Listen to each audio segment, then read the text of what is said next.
Get your films on with the Blurks. Once an idea has taken hold of the brain, it's almost impossible to eradicate. Unpacking movies has never been more spot on, woke, fire, and just plain lit. They are lit all the time. So if you're unsure whether or not to plop down some cash for a film, check out the Blurks. When a man with a 45 meets a man with a rifle, the man with a pistol is a dead man. Brondo's got what plants crave. It's got electrolytes. You really only need to hang mean bastards.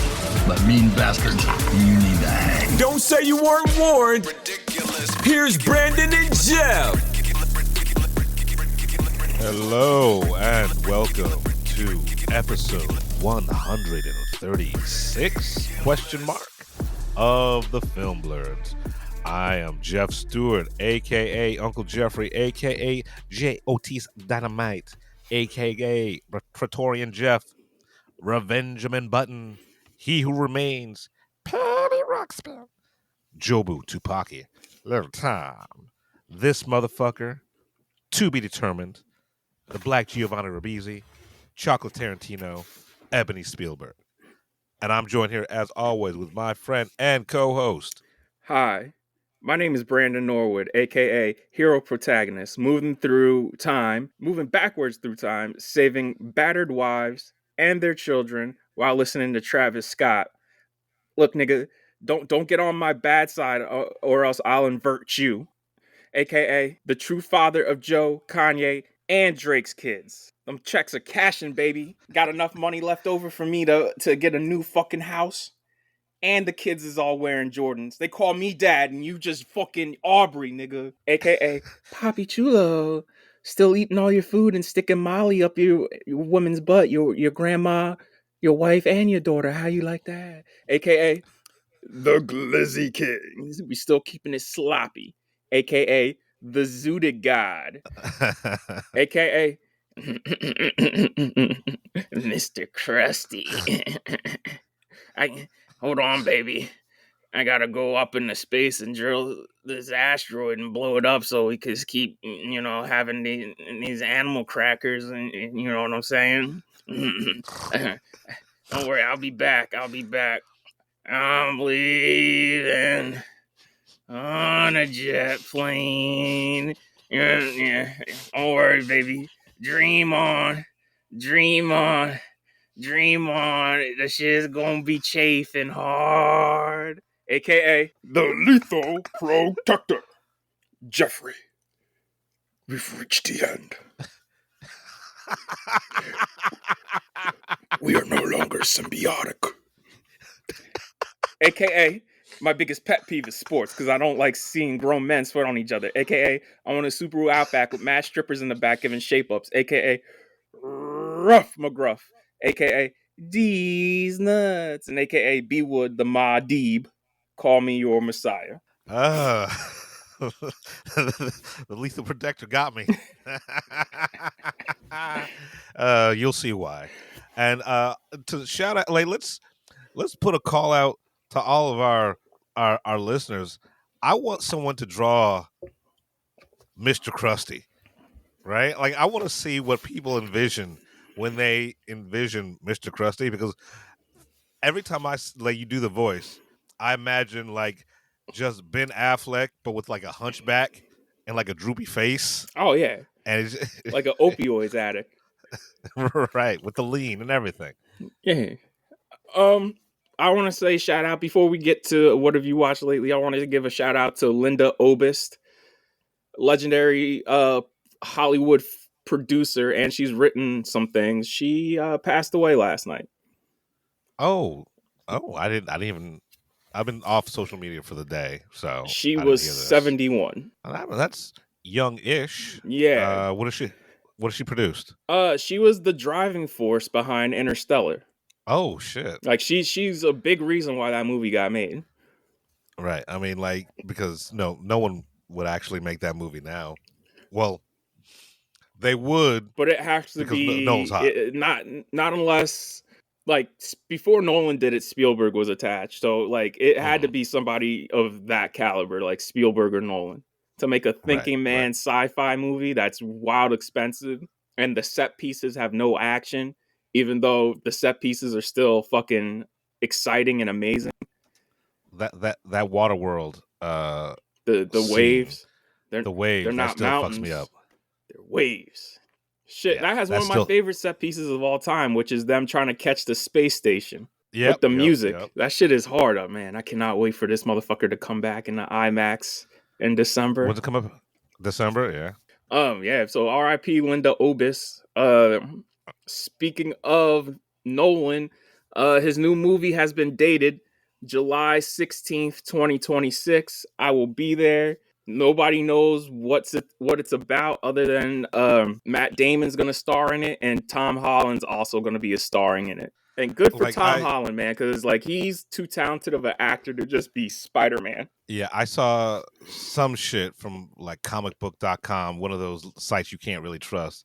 They say it's gonna be a vampire movie set in the 1920s. And I'm like, you mean the one that Ryan Coogler's doing right now? I think you got it all mixed up. Yeah, everybody's running around with that rumor. There's another rumor that's an espionage movie. Saw another rumor when we got out of Venom last night that there's purposely fake scripts out there just so leaks like this can happen. I'm just like, you know what, man? Unless outside of casting news, I'll just wait till they announce what the motherfucker is. Like, yeah, I'll know about it when I watch it, right? Like, he's proven himself over the last, I don't know, fucking decade that whatever he does, it's gonna be extraordinary. So like, I care, but I don't care enough to fucking deep dive and pick up every little morsel of information just for. I'm obsessive like that, but like again, I will take it with a grain of salt just because like I have a feeling is like, yo, I remember Tenet, they were like, it's going to be a movie like North by Northwest, and it's going to have a love triangle between John David, Robert Pattinson, Elizabeth Debicki, and a WB representative. Of, like that rumor went so hot for months that finally a WB representative was like, bro, this shit's not true. At all. Right. Yeah. At all. Yeah, so we'll find out when we find out. And you clickbait scoop sites, just calm down. Yeah. Like, look, it is what it is, bro. Like, it'll be a good movie either way. Right. Outside of following, ever since Memento, he's only had one movie I don't fuck with, and that's just The Prestige. Otherwise, like, to me, been banger after banger. I still have not seen The Prestige. I mean, I know, like, I kind of know how it ends or what the reveal is because Rick and Morty, I was able to piece it together. But it's one of those ones where I'm just like, I'll get to it eventually. Yo, I love telling white guys I don't fuck with The Prestige and just watching their heads blow like scanners. You're a troll, bro. You're a troll. You're trolling. I'm like, look, everything you're saying right now is not helping me like this movie anymore. Right. So like, you're doing yourself a disservice right now. Sometimes I will dislike a movie or I won't watch a movie because of the fans. Mm-hmm. Right? And it's like, oh, you like this? Well, you're an asshole, so it must not be good. I mean, the critics get on my nerves sometimes because we'll get into that during the Venom review. And then now the fucking weird section of the internet is coming to reclaim folie à doigt, and I'm just like, y'all like you contrary fucks. Like, if you like it, right? God bless you. Fucking God bless you. I'm not here to tell you you're wrong. That's your opinion, but like, yo, get the fuck out of my face with this shit, man. Like, don't shove your weird ass opinion on a terrible movie down my throat.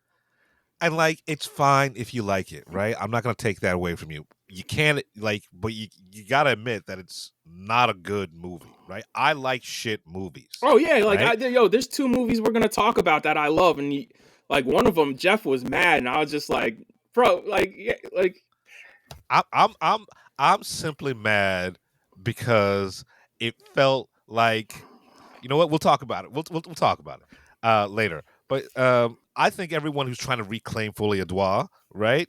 They're the same people who say shit contrarily online just to get a rise out of people, right? Yeah. And that's just fucking just dumb. Like, you fucking trolls. That's why I had to post one day the Instagram saying like, "Yo, stop arguing with strangers over children's characters." Like, I don't like. Right. At a certain point, I'm like, bro, I need money. I'm not gonna spend my whole entire day arguing with a fucking stranger over children's characters. Right. You're literally pretending, like, you're literally arguing over make believe. Yeah, Right. man. And I build my living off of make believe, but I realize that it's fucking make believe. It's like being on the playground and it's like, no, Batman's better than Superman. Superman's better than Batman. Blah blah blah blah. It's like, yeah, it's all gonna end the same way. You're all gonna die alone. Like, man, I don't care. I really don't care. Yeah. Like, I like having discussions. Like, sometimes I'll get into discussions with Right. strangers, right? But I hate arguing and contrary motherfuckers. That's why, like, the one motherfucker who jumped in our conversation on the train ride, that motherfucker wanted to argue. And that's why, for the most of it, I was like, yeah, you can engage this motherfucker. Yeah, but like, I'm just polite. I couldn't find an out of that conversation. Right? Yeah, because that nigga wanted to talk. And then, like I said, once we got off the train, I didn't even exist. Yeah. And this is a larger conversation, but there is a difference between discussion, debate, and arguing. Because in discussion or debate, right,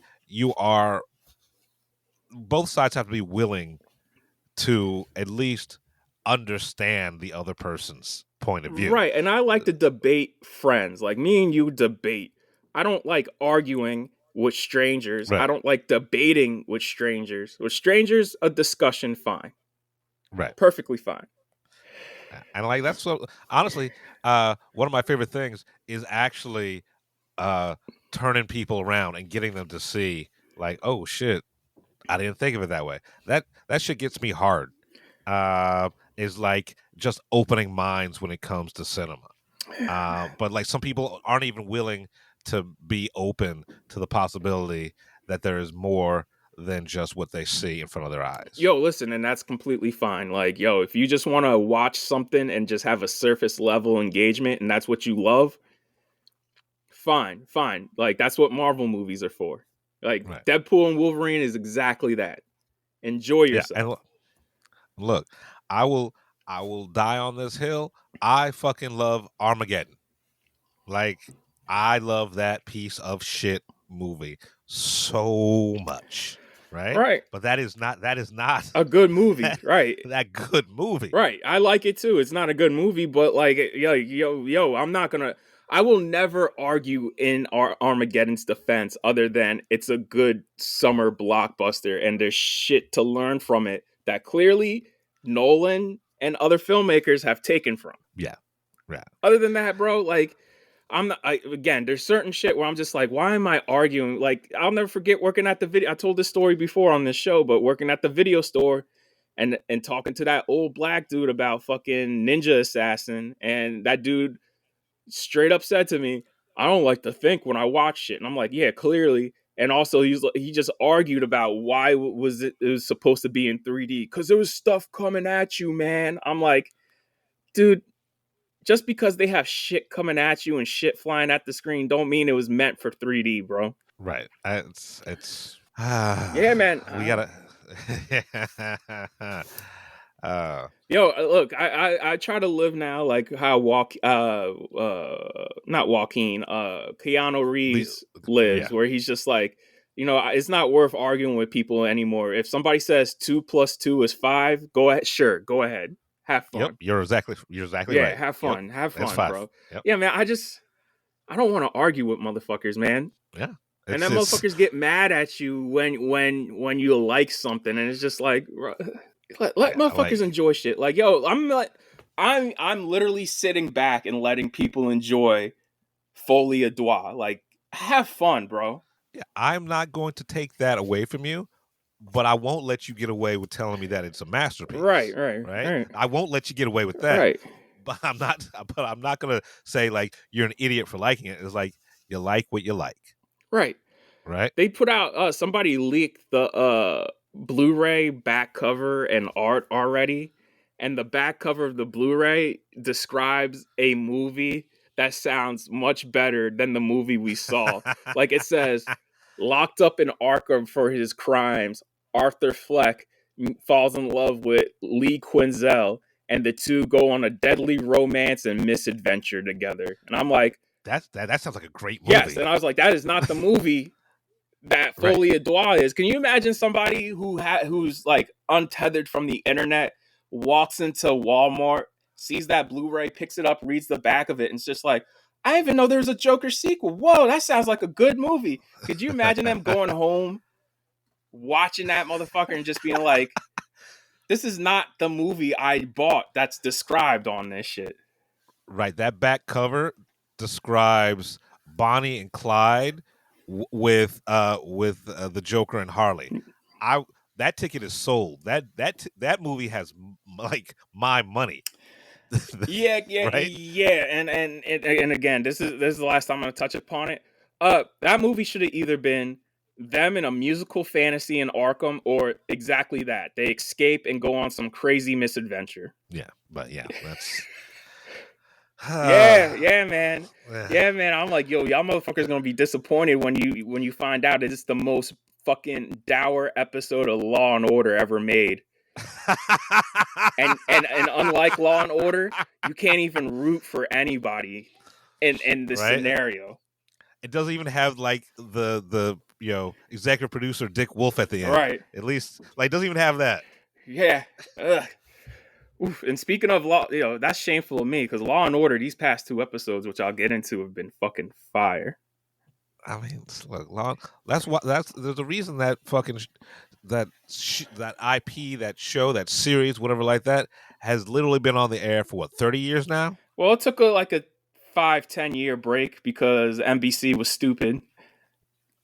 Right, but I'm just talking about like the Law and Order, the Dick Wolf universe. Oh yeah, well, I mean, like the that Law and Order universe. That universe now extends to Chicago. Right, like NBC might as well just be called Dick Wolf Channel, like or Dick the Wolf, Chicago Channel, or Dick Wolf Network. Yeah. All right. Anyways, Jeff, what have you watched lately? What are you watching? All right. So what have I been watching lately? We're going to start with TV. The season finale of Bad Monkey. The show ends the way it should have ended, right? Like when I say that is that it's wrapped up, but it's not wrapped up neatly, and the resolution is more realistic, more like, yeah, this is how life goes, than it is happy ending Hollywood sunset bullshit. And I loved it. I love this series, and I hope it comes back. Vince Vaughn is, I'm realizing that he's actually one of my favorite actors out there, right? Because he can do comedy, he can do drama, and when he does both of them, when he puts his fucking ankle in a role, he fucking kills it. I've hated some Vince Vaughn movies, but I've never hated Vince Vaughn in a movie or a TV show. And so Bad Monkey is a whole entire detective show with Vince Vaughn being fucking charming and funny, charismatic, and trying to fucking save the day, like a man trying to do the right thing. It is great, and I hope Apple Plus gives us a second season, because it's opened up for, I'd like to see the continuing adventures of Detective Andrew Yancey. Moving on from that, Slow Horses season finale. I love British TV. I especially love British spy TV, because that shit always ends in the gray. It's always like a morally ambiguous sort of stalemate between good and evil. This season had more action in it than any of the other seasons, And the great thing about slow horses is nobody is safe. Like the core cast members, like when they're in peril, you feel it because this show has been known to kill a motherfucker, right? Because that's fucking the spy game. So once again, slow horses, one of the best things on Apple Plus when it comes to that thriller aspect, and it's fucking funny, and it's funny. Moving on from that, I've been meaning to talk about this show for a minute. I just keep on forgetting about it. It's on Fox. It's a cartoon called Universal Basic Guys. And the whole entire premise of it is these two dudes get fired from the hot dog factory. And because of the Universal Basic Income, whatever law that's in effect in this world, they get $3,000 a month to live on, right? And it's them just living their lives off this $3,000 a month, as universal basic income. This show is funny to me only because it's set in Philadelphia, and it's got all the Philadelphia isms. It's got all the Johns and the Hoagies and the Waters, the water ices. I turned the Italian right there, and it's so fucking Philly. It's hilarious to me. Is it a good show? I don't know, right? But because it is so centralized, and I see these characters every time I go to Philly, I find it infinitely amusing. So if you're from the East Coast, and if you know about Philly, and if you've ever heard the Philly accent, then you might really enjoy Universal Basic Guys. Moving on from that, the final season of What We Do in the Shadows has begun. I don't know why FX always does this.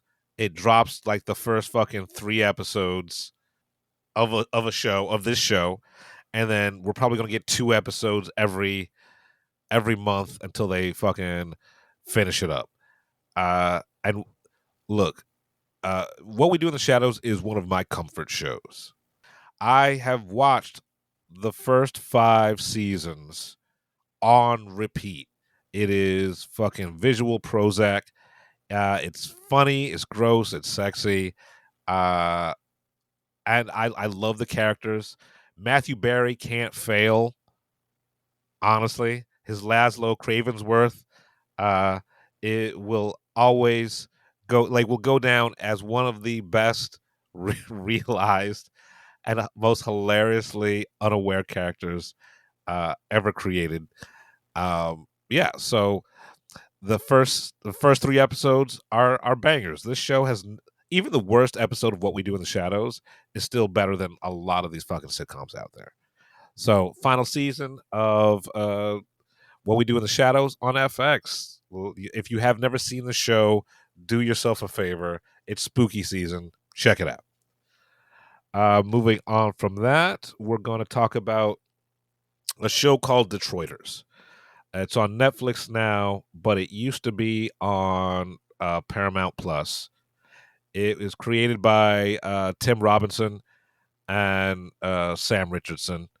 So if you know those guys' work, you know this show. It's about 2 ad executives, or two best friends who run a low rent ad agency in Detroit, and it's funny, it's absurd. The characters aren't really likable, but that's why I like this show. I don't like watching likable people. I like watching people I relate to, and everyone I relate to is a fucking asshole and or a monster.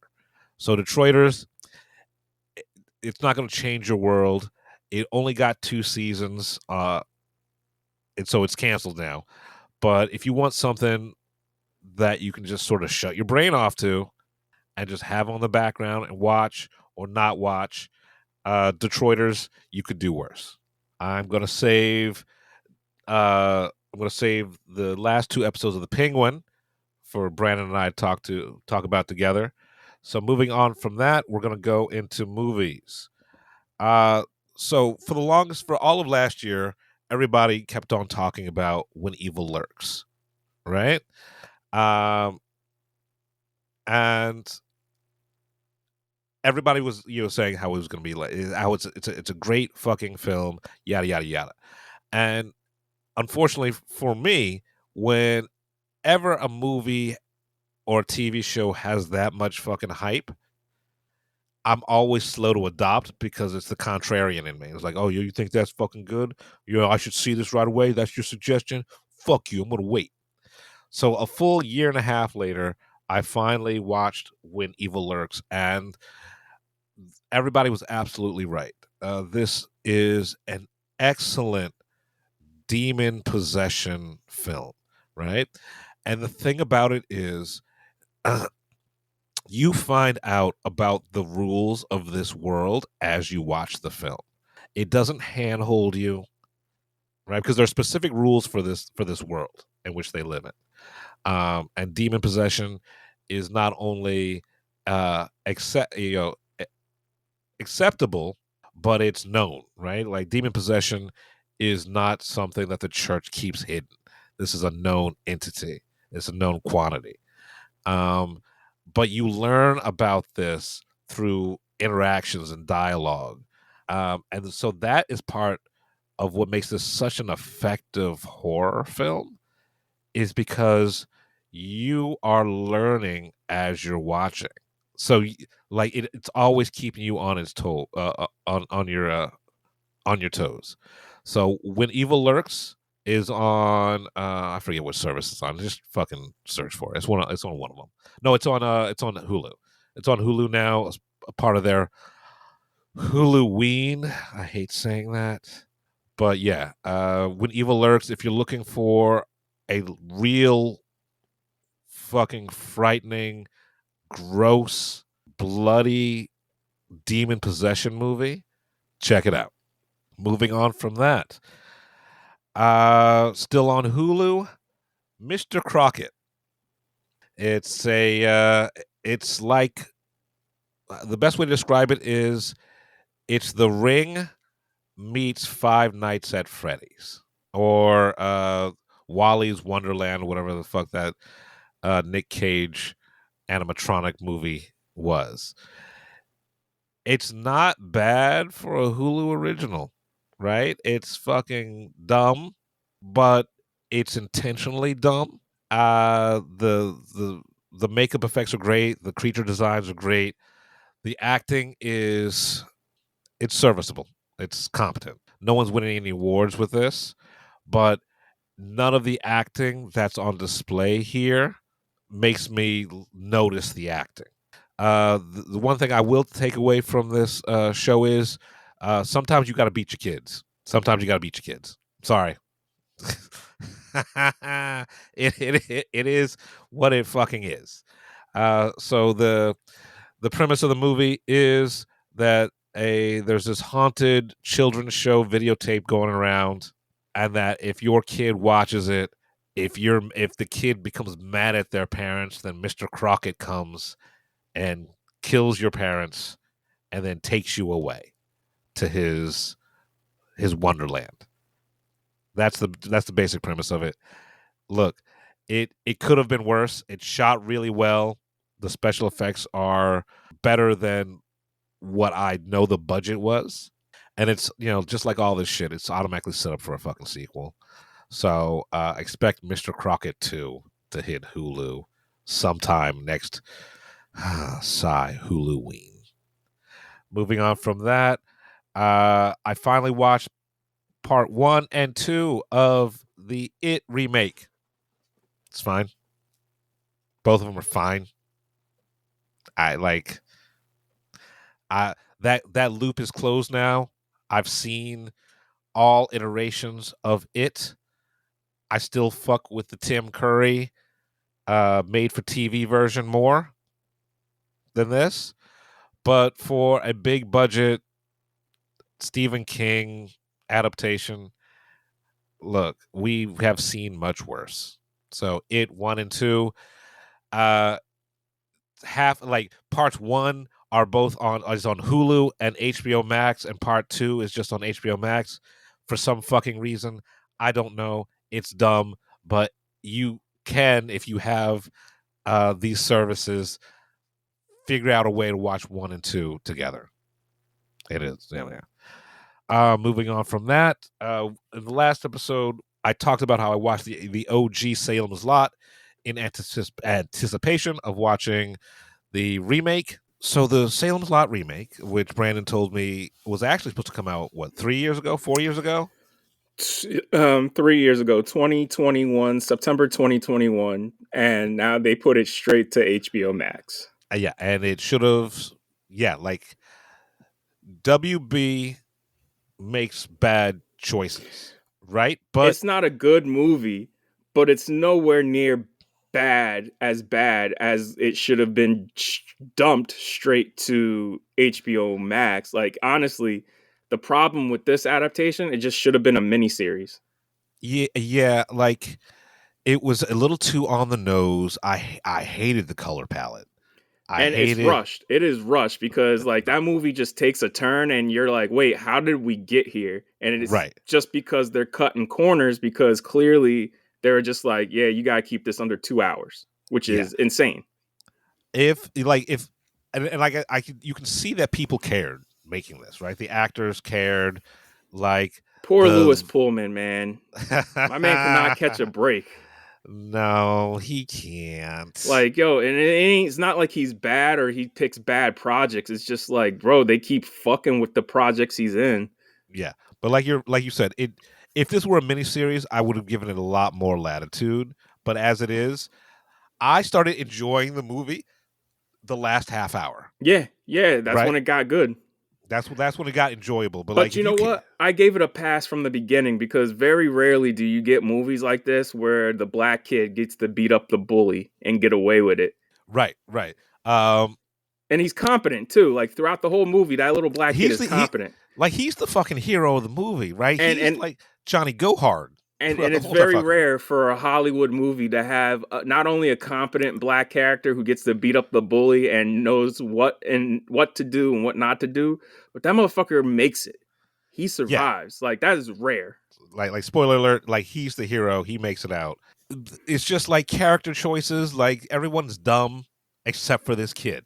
Honestly, the kid is the smartest person in the fucking film. The thing that pissed me off the most is when the teacher follows the kid into the vampire's lair, right?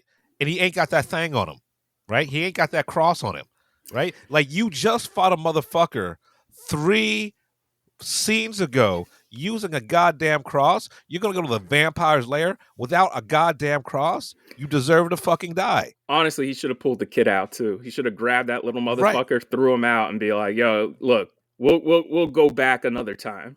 Right. Also, I just don't understand why people didn't burn down the fucking house. There are a lot, like I said, everybody's making dumb decisions except for the kid. Right? Like that house, like, yo, that dude should have been like, yo, listen, there's no need to investigate. Just let me do what I need to do. And I would have went to my trunk, got gasoline, and just lit the motherfucking house on fire. And then all your problems would have been solved. Yeah. And like, the other thing that bothered me is that the sun does not set that fucking quickly. Like, that's every vampire movie, though. Every vampire movie. And I'm just like, I get it, but also it is obvious in this one. Despite that, if you don't care about it being a good movie, the last half hour is actually enjoyable. Like, you have to get through all the bullshit to get to like, yeah, man, because I sat through a lot of fucking garbage this year, and this is nowhere near as bad as some of the movies that I've actually seen in a theater. Yeah, so it's absolutely fine. Stick around for the last half hour. Even though everybody's still making dumb decisions, at least it's fun. The last half hour is fun. It's worth it. Moving on from that, keeping it spooky season. Just because we had to rewatch Aliens Romulus, I decided to go back and give Fede Alvarez another chance. So I rewatched Evil Dead. Still don't like it. Still hate it. And then I watched Evil Dead Rises, and Evil Dead Rises could have been a good movie. It really could have. But like they were too in a fucking hurry to get to the callbacks to the boomstick and the fucking chainsaw. And if you see a book bound in human flesh, don't open it.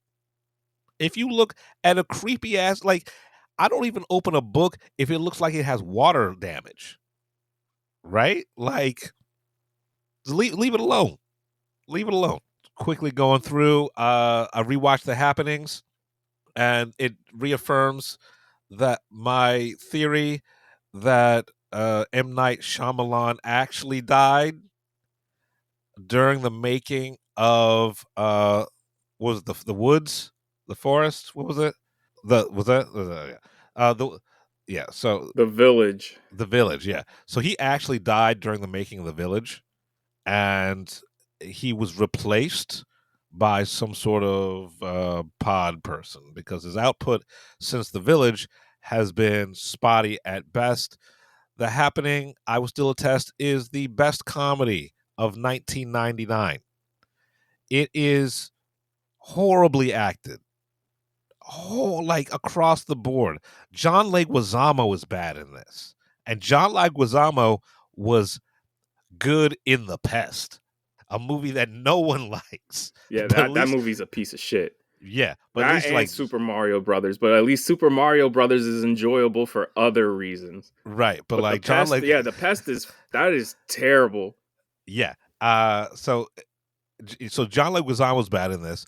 It reaffirms the fact that Zooey Deschanel is not a good actress, right? And she's much better doing comedy, but drama is not her forte. Like, I've never liked Zooey Deschanel. I never thought I understood what The Burn was, but this is why I won't watch The New Girl, right?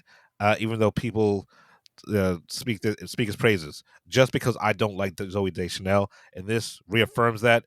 Mark Wahlberg is Mark Wahlberg in this, but like, this is just fucking dumb. This movie is stupid. This was produced as a Ponzi scheme. I'm sure of it, because no one saw the dailies for this. No one saw this movie and was like, "Yeah, we're gonna make $1 billion off of this." The trees and the wind and the grass are attacking people. They're making people go crazy. And the twist is that it is a dumb movie. I would like to read the original script called The Greenhouse Effect. That was the movie before he took all the notes from every studio that he pitched it to. Yeah. And made it into The Happening. I would like to read that one. I'm pretty sure it's not good either, but it I might feel be better. like, yeah, exactly. Exactly. I'm like, bro, if Trap was made with him having full creative control, I'd like to read what this was originally. Yeah, because this is good. Any other person, The Happening would have been a career killer. Also, I find it funny that like he took notes from the studio just to get this made, from every studio he pitched this to. I'm like, yo, nobody takes studio notes seriously. Right, like, and all of them, every single note, like, yeah, you're right. The development process of this movie is probably much more interesting than the actual movie. Moving on from that, I saw Wolves. I liked it. It's fine. It's getting a sequel. Like, two charming motherfuckers being charming together, having a bromance. That's it. It's fine. Also, that was on Apple Plus. Also on Apple Plus, The Instigators. Once again, it is absolutely just fine. It it is a Doug Liman film, right? And I didn't realize it was a Doug Liman film until the end of the movie, but all the way through the movie is like, this feels like a Doug Liman film, right? It feels like a utterly forgettable but enjoyable fucking comedy, caper, romp, thriller type hybrid thing. Uh, when Doug Liman is good, he's great. And when he's not good, you get Roadhouse and you get The Instigators. Movies that you'll put on and walk away from, come back, and you'll not care what happened in that 15-minute interval. You'll sit down and continue watching it because I will give you, his casting is always on point. He's always casting motherfuckers that you just like watching on screen. And, Casey Affleck and, Matt Damon uh, being horrible criminals. Yeah, it's fine. It's I never have to watch it again, but if I do have to watch it again, I'm not going to hate myself. And we're going to finish out what I've been watching with the third interpretation, live action interpretation of Hellboy. Hellboy, the Crooked Man, somehow is better than the David Haber reboot, but boring. It is a boring fucking movie. Whoever is playing Hellboy, he's fine. He's no Ron Perlman. He's no David Haber, who both of them were fucking killed the role of Hellboy. It's low stakes, low budget.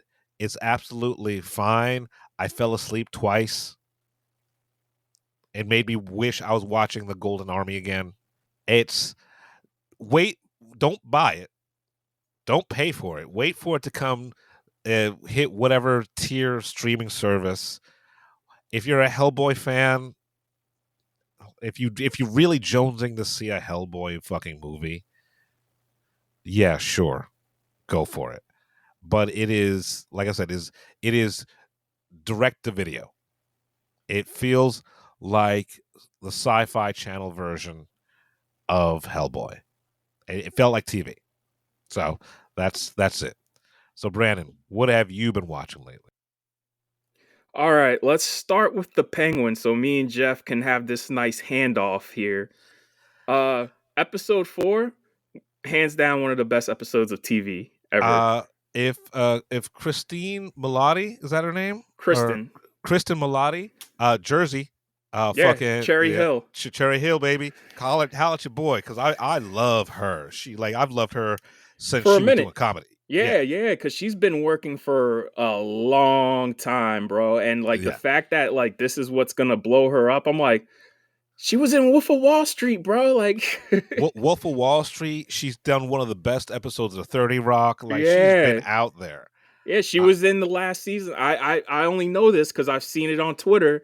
She was in the last season of How I Met Your Mother. She's the mother. She's the titular mother. Yes. Oh, word? Okay. Yes, cool. In the last season. All right, cool. I mean, I gave the ghost on that show, but I can tell you what, I've only seen half an episode, and that was because I was in a doctor's office. When it was good, it was great, but then by the time it got to, I don't know, season 18 or however long it ran, I was checked out. Yeah, but anyway, no, she's always been great, and I'm putting this out into the universe. If she does not at least get nominated, for an Emmy. Yeah. For not just the she's been killing it all season, but this fucking episode, which is hers. Yes. This is hers. She is fucking a monster, and you feel her pain. Man. It makes you it is like a Breaking Bad type situation where you're with Walt until Walt let Jane die, and you're just like, bro, you took it way too far. And that had casualties to the point where people died because of him. Yeah. People died, an airplane crash happened and people died because he let Jane die. Yeah.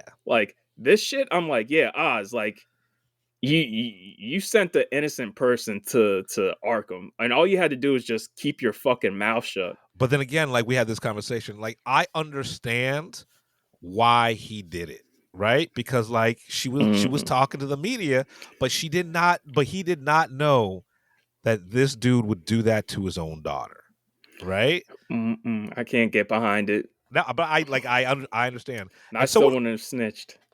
And someone on Twitter put it the best way possible for this whole entire show, right? Like, the Penguin makes you understand and feel sorry for all of the characters here, but it never lets you forget that they are villains. Yes, these are terrible people. Right? Like, I understand why Oz is doing what he's doing. I understand why fucking Miss Gigante now is doing what she's doing, but it never lets you forget that these are the bad guys. There's not an anti-hero. These are villains. I'm sorry, bro. Like, yo, listen. At a certain point, I would not have signed off on that shit. Like, I would just be like, yo, just kill me, bro. Like, I'm not doing that to this girl. Like, she literally was like the only person who was good because she wasn't really involved in the business.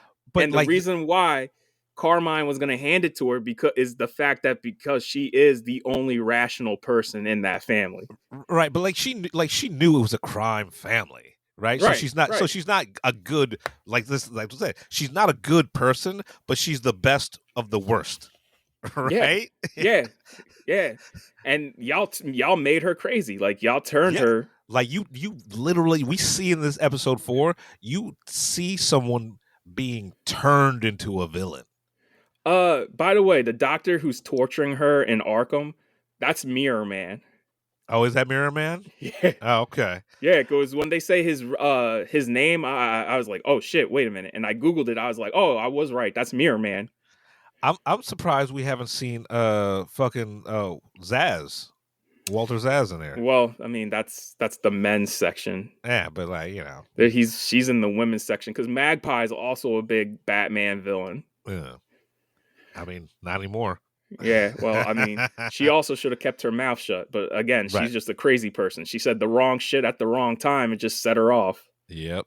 But the great thing about this show, unlike every other comic book show, is if you've never seen the Batman, you can still watch this show and enjoy.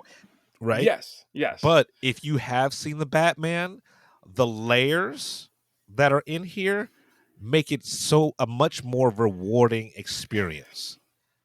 That's the one thing that pisses me off is like now the fanboys are coming out. Where's Batman? Shouldn't he be showing up? I'm like, if I'm Batman, sure, I want to clean my city up of crime, but if two warring crime families are taking each other out, I'd be like, well, they're handling my business and the streets of Gotham are still fucked up from the Riddler. My priority is the people of Gotham and not these warring crime families. And like everyone who's like, oh, where's the Batman? This, if you look at the timeline, all of this has only been like fucking 2 weeks. Yeah, it's a week. When the show starts, it's literally been a week after the Batman has ended. So like he's still probably working with the police to save all the people who've been impacted by the Riddler. Like you see the impact in the flashback in episode 3 and you're just like, oh Jesus Christ. Yeah. God damn. So like it's the Batman has bigger fish to fry, and honestly, this is probably just now getting on his radar. In episode 5. And I guarantee you he's still not going to step in until he needs to. Like, right, because he doesn't know who to attack. Right. Like he doesn't know who's he going after. Because you don't know who killed. Like when it comes on the TV and it says Falcone crime family wiped out, they have no suspects. Yeah. So literally what is he going to do? And like fucking Maroni is supposed to be in jail.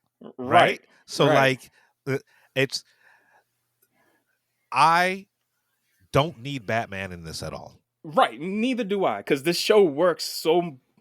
I think it's better without him. And the one thing I do like about this show is that it's not afraid... Unlike Joker, it's not afraid of its comic book origins. It's just here to use comic book characters and tell a good crime story. Right? It's the fucking Sopranos. It's Yeah. the Sopranos in Gotham City. Yeah. Right? And so like episode 4, automatic Emmy nomination. Boom. Yeah, and yo, like, I'm gonna be real with you.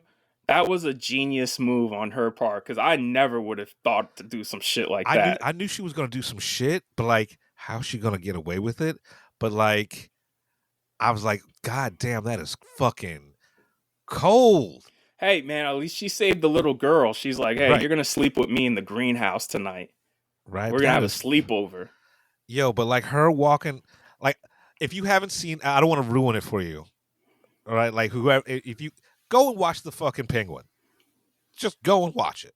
Yeah, right? man. But it's Yeah. episode 4, and then episode 5, not as good as episode 4, but still one of the best episodes of a show this year. Yo, man, Carmen and Gogo. Wow. Wow, that was cold-blooded. Yo. I was like, that's some cold-blooded shit. Yo, I like, once he gets back on top, I know what's gonna happen. She's gonna come around and be like, see, Oz, I knew you'd be back on top. I believed in you, and he's gonna kill her. Oh, look, 100%, right? That was cold. I was like, bro, that is cold. And that's to a character I already don't like. I was just like, damn, I kind of do feel bad for her.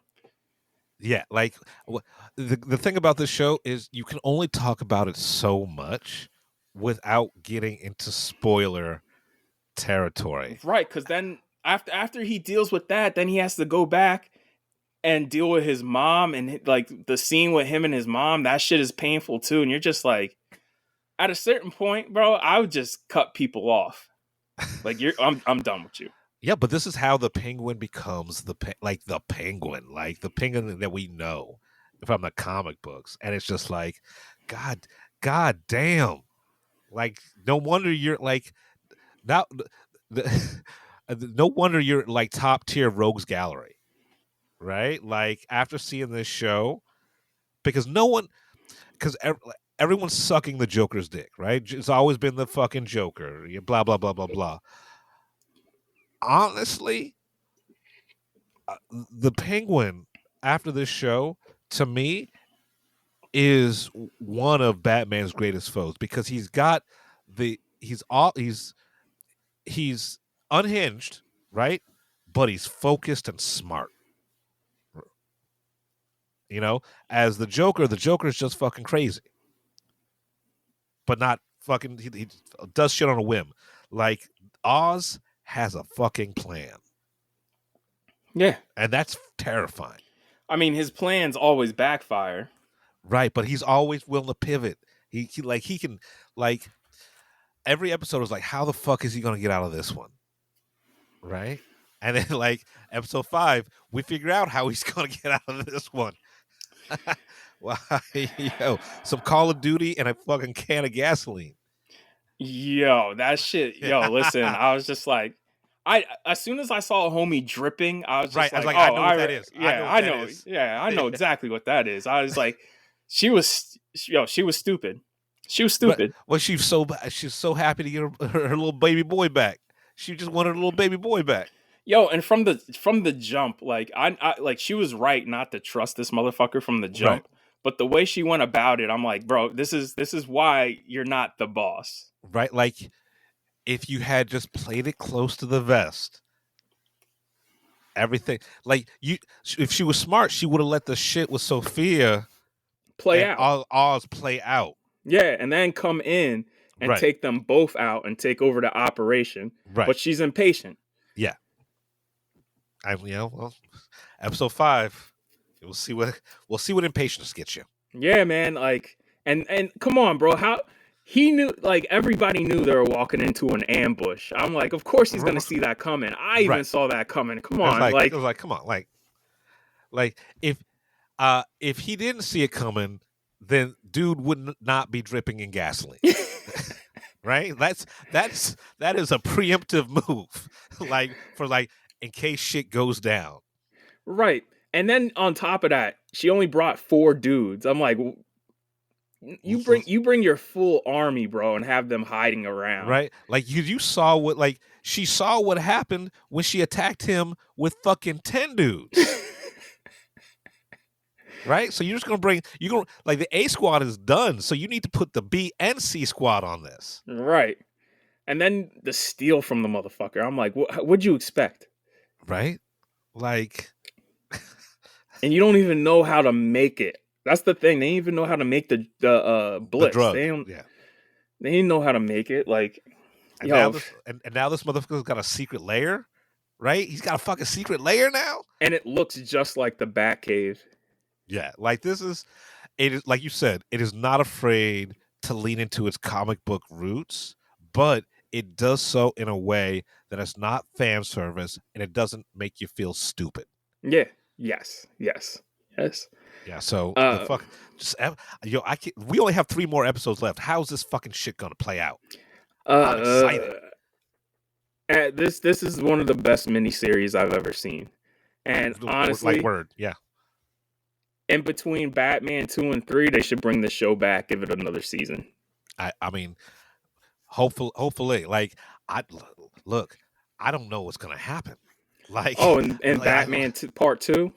Like I don't know what's gonna happen in this show. Like, well, we already know because Matt Reeves said, like, yo, Penguin's going to be in the Batman Part 2.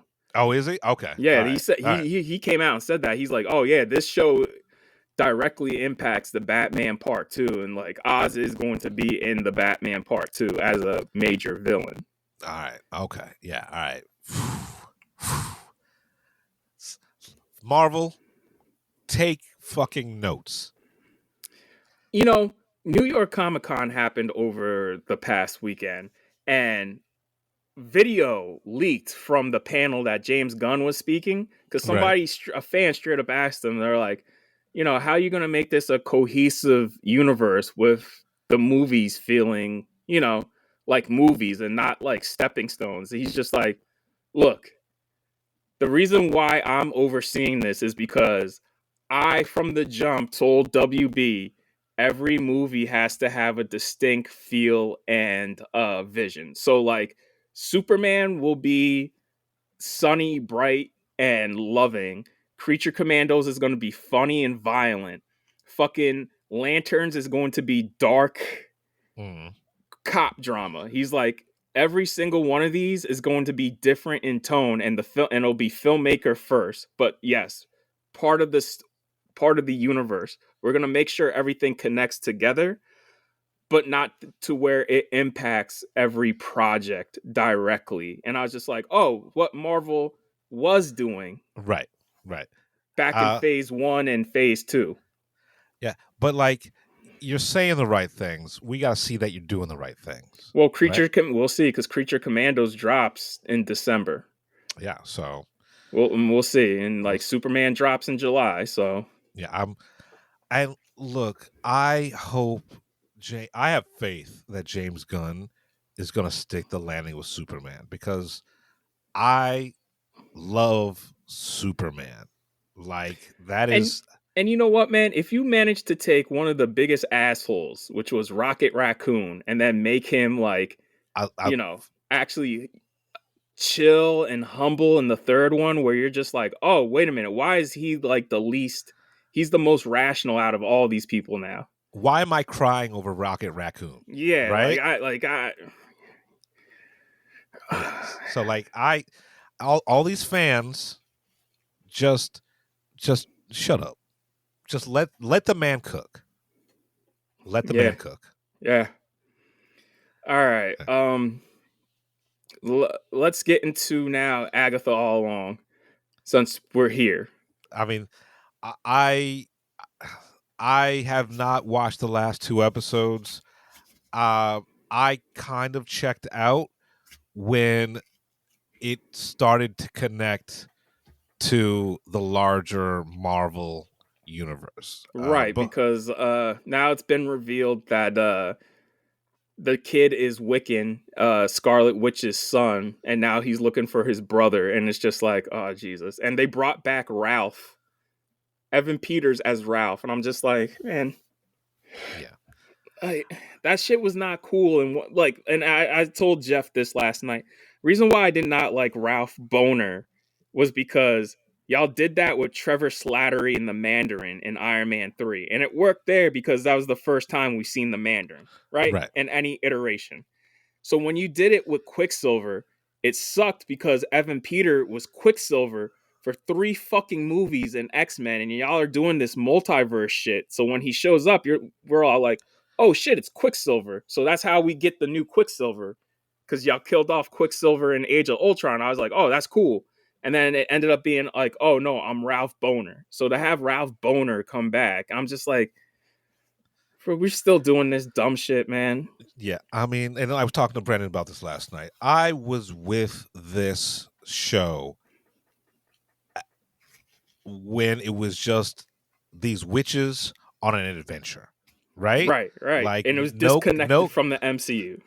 Right, like which bitches doing which bitch shit. Like I could have watched 3 seasons of that shit, right? Without connecting to the larger Marvel multiverse universe bullshit, right? But literally episode 4, when it's like when the kid has this transformation at the end of the episode, is like, nah, I'm good. It's fine. Like, and I'm not taking this away from anybody else who's enjoying the show, because like we said before, this show is for like the gays, the theys, and the others, right? Like this is definitely like to them, right? And I love that. I love that it has a lane, it had a vision, but then it got Marvelized, right? It was a great show until it became a Marvel show. Right. And here's the thing. The Penguin, it does tie back into the Batman, but they're using the events of the Batman to tell their story. So like Right. the flooding of Gotham, that's part of the storytelling of the Penguin. This shit here, it just feels like, okay, well, this shit we have to put it in our universe. Right, and then we got to loop it back to WandaVision because Right. like, and I mean, I'm going to catch up on the episodes. I'm going to watch it because I've already invested so much time into it. But like, instead of being excited for new episodes, I'm like, yeah, okay, well, let's see how they wrap this up. Yeah. Look, Marvel, as far as Marvel's concerned, you guys have me with Daredevil, which drops in March. And then you have me with what's it called? Fantastic Four in July. And outside of those 2 projects, I don't care. I want to see on an academic level, Captain America: Brave New World, or whatever it's called now. You said it right. Yeah, all right. Just on an academic level, because the news from that is not good. And I want to see, because it's Black Captain America, man. Right. And now you have the stuntman for Chris Evans, who was the stuntman in Civil War and Winter Soldier. Now he's posting all over Twitter and Instagram that Sam Wilson is not Captain America. Sam Wilson is Falcon. Why is he posting that? Why you think? Are they bringing back Chris Evans? No. Oh, it's just racism? Yeah. Oh, to the point where even white people are jumping in and being like, no, Sam Wilson is Captain America, you fucking asshole. Yeah, I mean, like, it's comic canon that Sam Wilson becomes Captain America, right? It's like it's in the comics. Yo, listen, Chris Evans' contract was up. He was Captain America for 10 years across like 6-7 movies. Yeah, I'm pretty sure that motherfucker was just like, yo, I've had enough. Right. But but yo, they, for all we know, they might pull a fucking Robert Downey Jr. and show up. I mean, they can't, because they already did it with Deadpool and Wolverine. Yeah. They can't pull that twice. Watch them. Watch them. Oh shit! What I don't know if we want to talk about this, but we forgot to talk about this in news that Blade is off the table. That movie's never getting made. Who gives a shit? Yeah. And y'all shot yourselves in the foot by having Wesley literally say in Deadpool and Wolverine, "There's only one Blade, and there will only ever be one Blade." So that also like took the sales out of that project. Yeah. but yeah, so yeah, we back on track.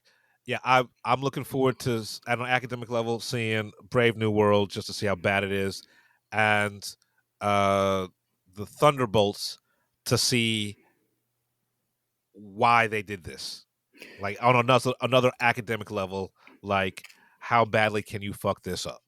I hope Ironheart's good too. I really do.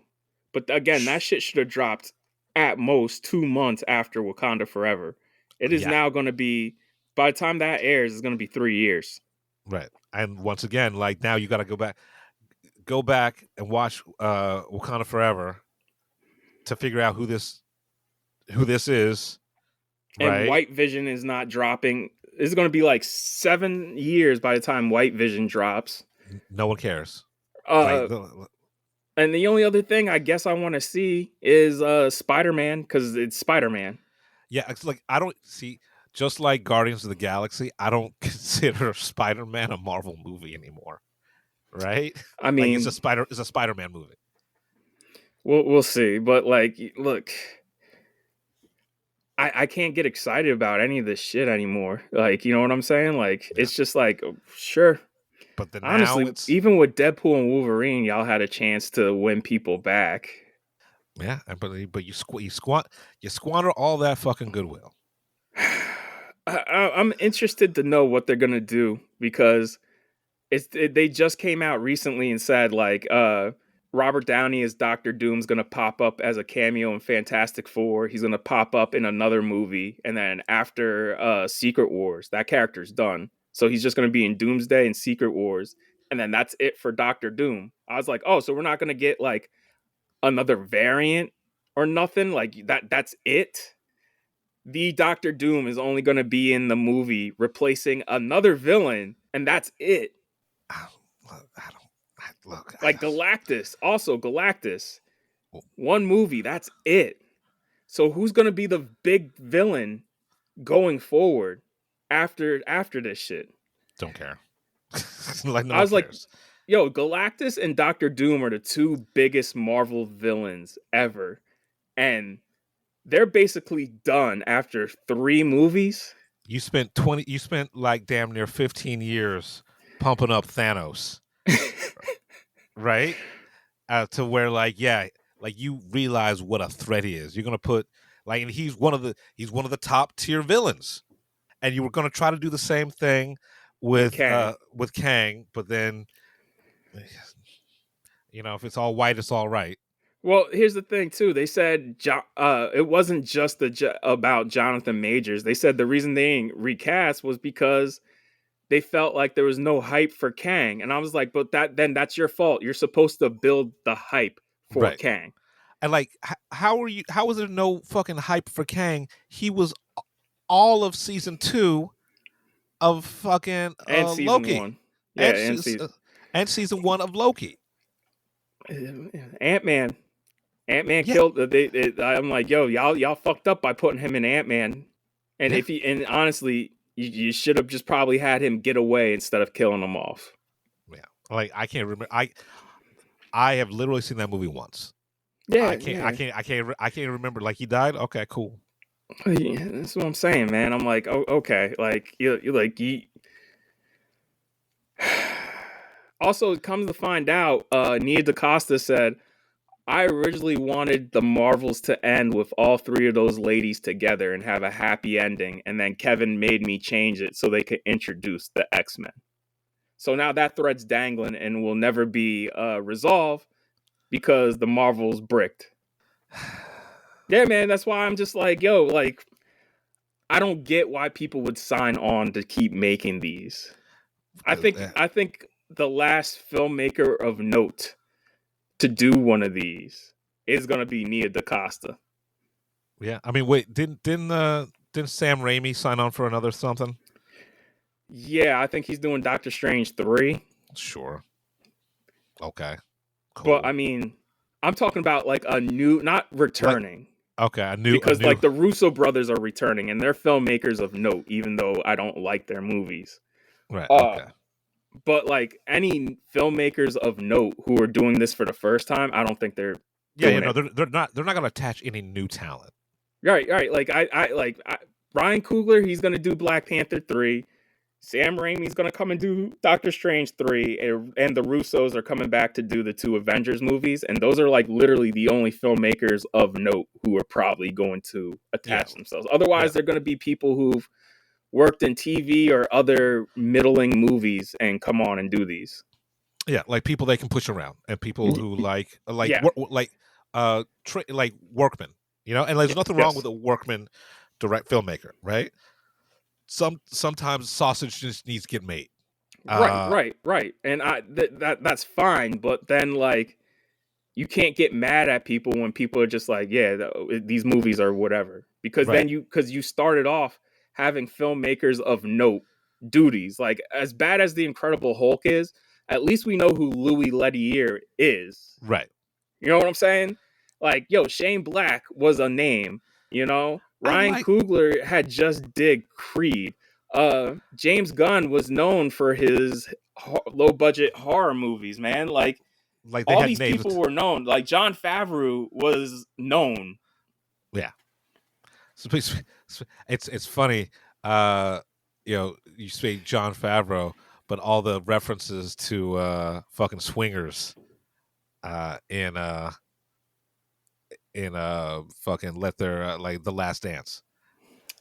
Also, oh yeah. Well, also, what about Josh Whedon? Like he came aboard Avengers, and everybody knew him from all the shit he did on TV. Right. Like every single.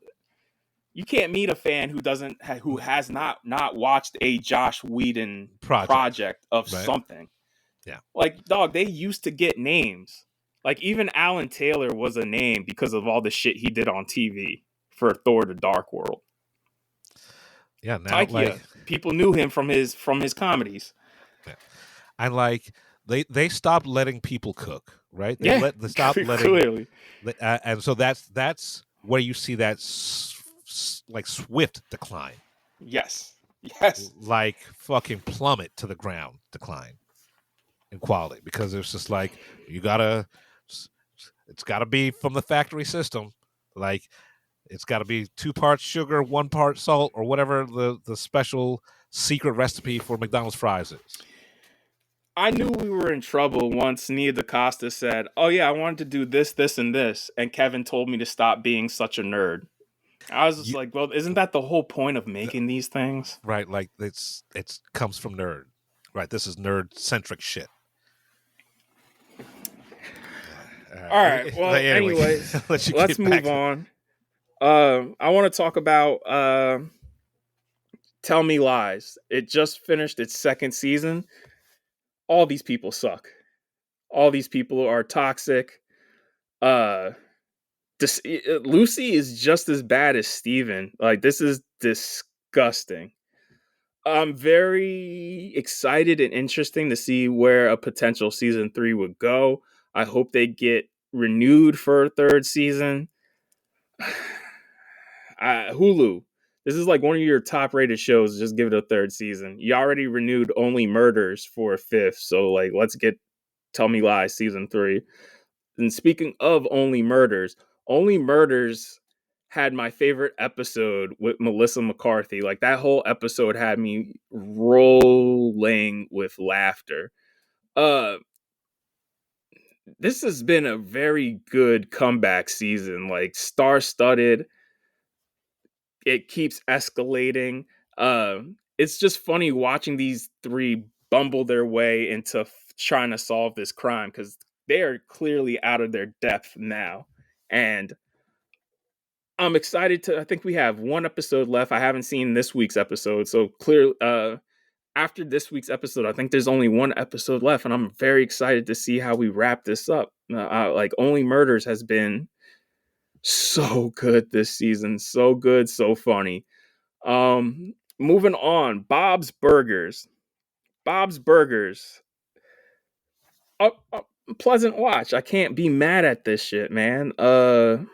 Bob Belcher, I feel bad for you, bro, because you keep running into problems at week after week after week, and I feel bad for you, bro. I really do. I feel bad. Louise has gotten to be a little unbearable, and Tina's kind of getting there too. because there's an episode with Tina where she's hosting a school TV show, and she has the episode starts off with her having the same guest on for 3 episodes in a row, and it's the school janitor. Anyways, let's move on. And I'm going to move on to the last thing in TV I'm going to talk about, which is SNL. And SNL has been very missed this season. Let's start with because it's been so long. I'm going to start with the first episode. The first episode with Jean Smart. Jean Smart, great actress, but like her episode was not funny at all. Not only was it not funny, it was like, it's almost like I wanted to ask the writers, like, yo, what are y'all doing? Like, have y'all not figured out what to write for Jean Smart? Like, this is the best y'all came up with. The musical guest Jelly Roll too. Like, I guess I'm not really that big of a fan of this dude. Like, not for me. Just not for me. Let's move on to Nate Bargatze. I'm sorry, dude. I can't say your last name. Bargatze. I think that's it. Bargatze. Nate Bargatze. Look, you're funny. Like, your opening monologue was great. I like the George Washington skit. That shit had me dying. But like, again, another miss of an episode. And the musical guest was Coldplay. And Coldplay is definitely not for me. Like, I remember when they were still making like indie rock, and you know, it was nice. It was nice indie rock, and now they just make arena pop music, and I'm like, yeah, this is just not for me. I'm like, at this point, this is just a Chris Martin project, and his other band members are just there. Meanwhile, Ariana Grande, episode 3, so far the best episode of the season. Like, I thought that she had some skits that had me fucking dying, like My Best Friend's House, the Domingo sketch. Like, this episode to me was flawless. Stevie Nicks was the musical guest, and Stevie Nicks performed a new song, and she performed Edge of 17. So yeah, who would have thought the best musical guest and the best host of the season so far would be Ariana Grande and Stevie Nicks? But you know, hey, here we are. Also, lots of Wicked references, I guess, because both her and Bowen are in that movie. So sure. And finally, Michael Keaton. Outside of the cookie skit, which had me dying, I don't remember much of anything from this episode. I mean, for being season 50, this whole entire season has been kind of meh. Well, also, I forgot to say in the Gene Smart episode, the one thing I did like is they did have another Lonely Island video. Glory Hole Sushi. Yeah, that shit was hilarious. That shit was a banger. Yeah, and then this past week they had Please Don't Destroy back for the first time this season. I was just like, yeah, Dakota Johnson was right. Y'all are just Lonely Island wannabes. Because their video was not funny at all. And I like Please Don't Destroy sometimes. I like they are legacy. The reason they're on SNL is because they're legacy people, because all their parents worked on SNL. And that's why Jane Wickline, the TikTok person, she's on there because her dad was a writer back in the day on the show. Gotcha. Yeah. Well, yeah. Well, yeah. Because she did that she was on Weekend Update, and I forget what episode. I think it was the Nate Bargatze episode where she did the singing party. Oh yeah, on Weekend Update, the party song. Yeah. Yeah. Okay. Yeah, that was not funny. Yeah. Yeah. Billie Eilish. Look, I haven't listened to the new record that came out like back in March or April or May or whenever it dropped. I tried listening to it, and I was just like, oh yeah, this is just not for me. Like, I listened to her first 2 albums, and like the first album, Lots of beats I fuck with. You know what I'm saying? The second album, it had a couple of tracks that I fucked with, and like I didn't even make it to like the third song on this new album because I'm like, oh yeah, this is just not for me, man. Like this is for like 20-year-old white women. And there's nothing wrong with that. Nothing. I'm not trying to shit on Billie Eilish. She has her audience. It's just not. It doesn't include me, and that's fine. So it's the same thing with Coldplay, where I watch Coldplay and I'm like, they just make arena pop music for middle-aged moms now. That's fine. Like it's not even a band. It's just Chris Martin and friends now. Yeah, and look, we've said this before. Not everything has to be for everybody. Right. Like I'm not mad at any of this. Right, like even Jelly Roll, who I wasn't impressed with. I'm just like, yo, listen, good if people like this. I'm not even mad at none of the musical guests so far this year. I've been like, ugh. I'm just like, yo, listen, God bless. Like, I think it's bad that Stevie Nicks has been the best one. Look, speaking of Jelly Roll, Jelly Roll is Adele for people who are forklift certified. Jelly Roll used to be a rapper because I remember when him and Yellow Wolf would put out fucking songs together. Right. So like, it's fine. Not everything is for everybody. Perfect example. Like I don't know Taylor Swift songs, right? But I was out a couple of weeks ago, and the song came on, and three like white women just started belting out the lyrics. And I'm like, I 100% guarantee that this is Taylor Swift. So I sound hound it. It's like, it was Taylor Swift, right? So like, everybody's got a market. You know, you got your fans. It takes a lot to get me mad as far as music wise. Like the last song I've heard that I was just like, what is this fucking dog shit? Was that Goo Goo Gaga Bada Bee song? I'm sorry, what? Yeah, I don't know what look you're up the about. song Dance Monkey. Oh wait, I like that song. It's catchy. No, you're trying to tell me a song that goes Dance Monkey and you make me say Goo Goo Gaga Gay and just all types of dumb shit in the lyrics. I'm like, nah, fuck you. Get this shit out. There's no accounting for taste, man. There's no accounting for taste. Clearly. The Weekend update also has been weak. Like the only time that really had me cracking up was last week during Ariana Grande's episode where they brought out James Austin Johnson and what's her face, Sarah Sherman as Oasis. They played the Gallagher brothers, and their impression of both of them were spot on. It had me fucking dying. And then especially that joke that Colin was reading off the cue cards, because as he was reading it, you see him start to cringe and laugh at the same time, and then you hear Michael Che sitting next to him just fucking giggling, where he's just like, I hope they don't cancel this show so that way a white boy like me can mosh in the pit. And you just hear Michael Che next to him just giggling his ass off. I was like, oh yeah, that must have been a Che joke that he wrote for this skit. I love Michael Che and Colin Jost together because Colin Jost is the ultimate straight man. He really is. And his deadpan humor works when the jokes are funny. Also, I'll never forget, there was one joke he told, and the audience just goes, oh, and then he looks at him going, oh, really? Oh.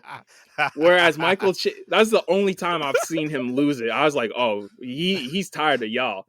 Where Michael Che will just look around and just be like, yeah. It's like, look, Colin Jost, you've won life, right? It's also, like at a certain point, I'm like, yo, how y'all getting offended? This is a fucking comedy show, bro. In a time where we have a motherfucker going on TV just saying whatever he wants to say, all types of crazy shit. Like, y'all getting offended over these jokes? You know that McDonald's that he went to is literally 20 minutes away from here. Yeah, they shut it down apparently. Like he wasn't even working the fry cooker. He just took pictures at the fryer, and then the food he was handing out were his supporters, and it was only 20 of them. Like that, Well, McDonald's closed down for the day. yeah, but also like I read that Yelp had to shut down all the comments for that location because people were trolling the shit out of it. I mean, but look, this what you get. How desperate are you though that you go to a McDonald's and pretend to work the fryer to troll your opponent, like because Kamala worked at McDonald's growing up, right? Like one of her first jobs. It's like, what kind of fucking troll ass bullshit? No offense, and I mean this as just a fact of life.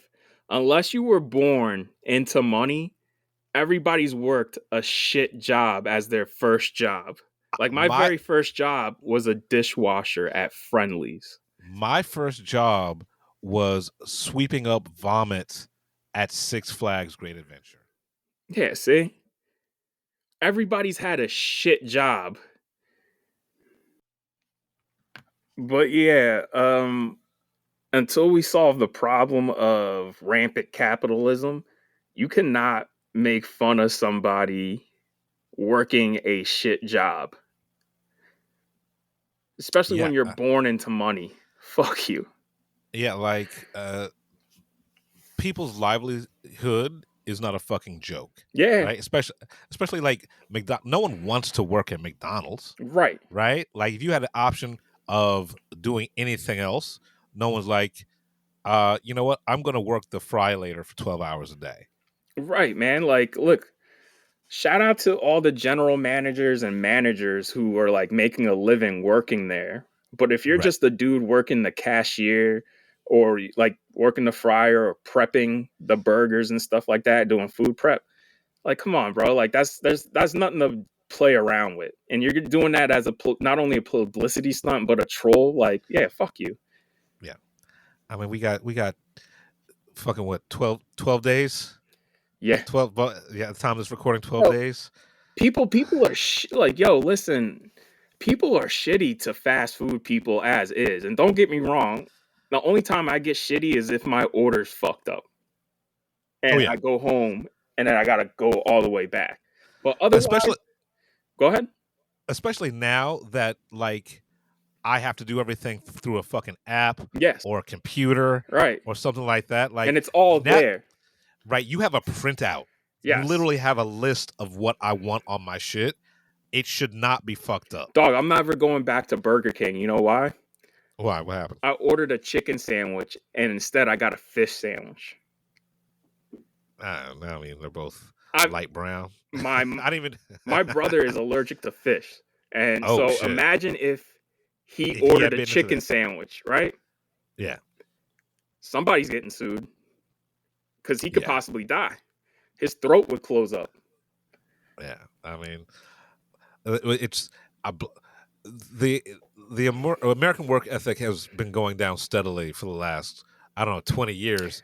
But like ever since COVID, these motherfuckers just don't give a fuck. I mean, that, and then also the Gen Z, the new generation, they see how hard millennials and Gen X are working and how we're being underpaid and overworked. And they're just like, well, fuck that.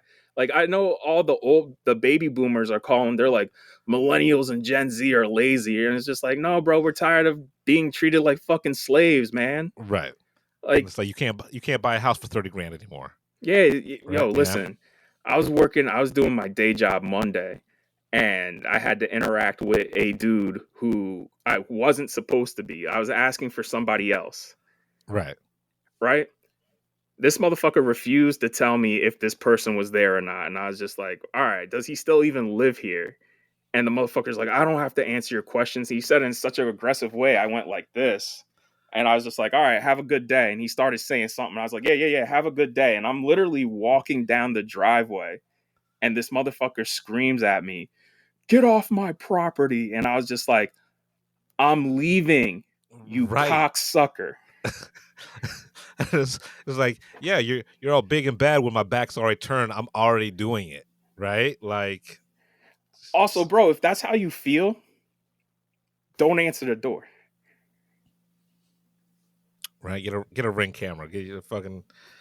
Especially when the one thing I love about Ring cameras is when you hit the button and you could Mhm. see the blue light flashing, and once that blue light stops flashing, I leave because I'm like, oh yeah, that's it. Or they'll hit the automated message saying, "Hey, we're not interested." Yeah.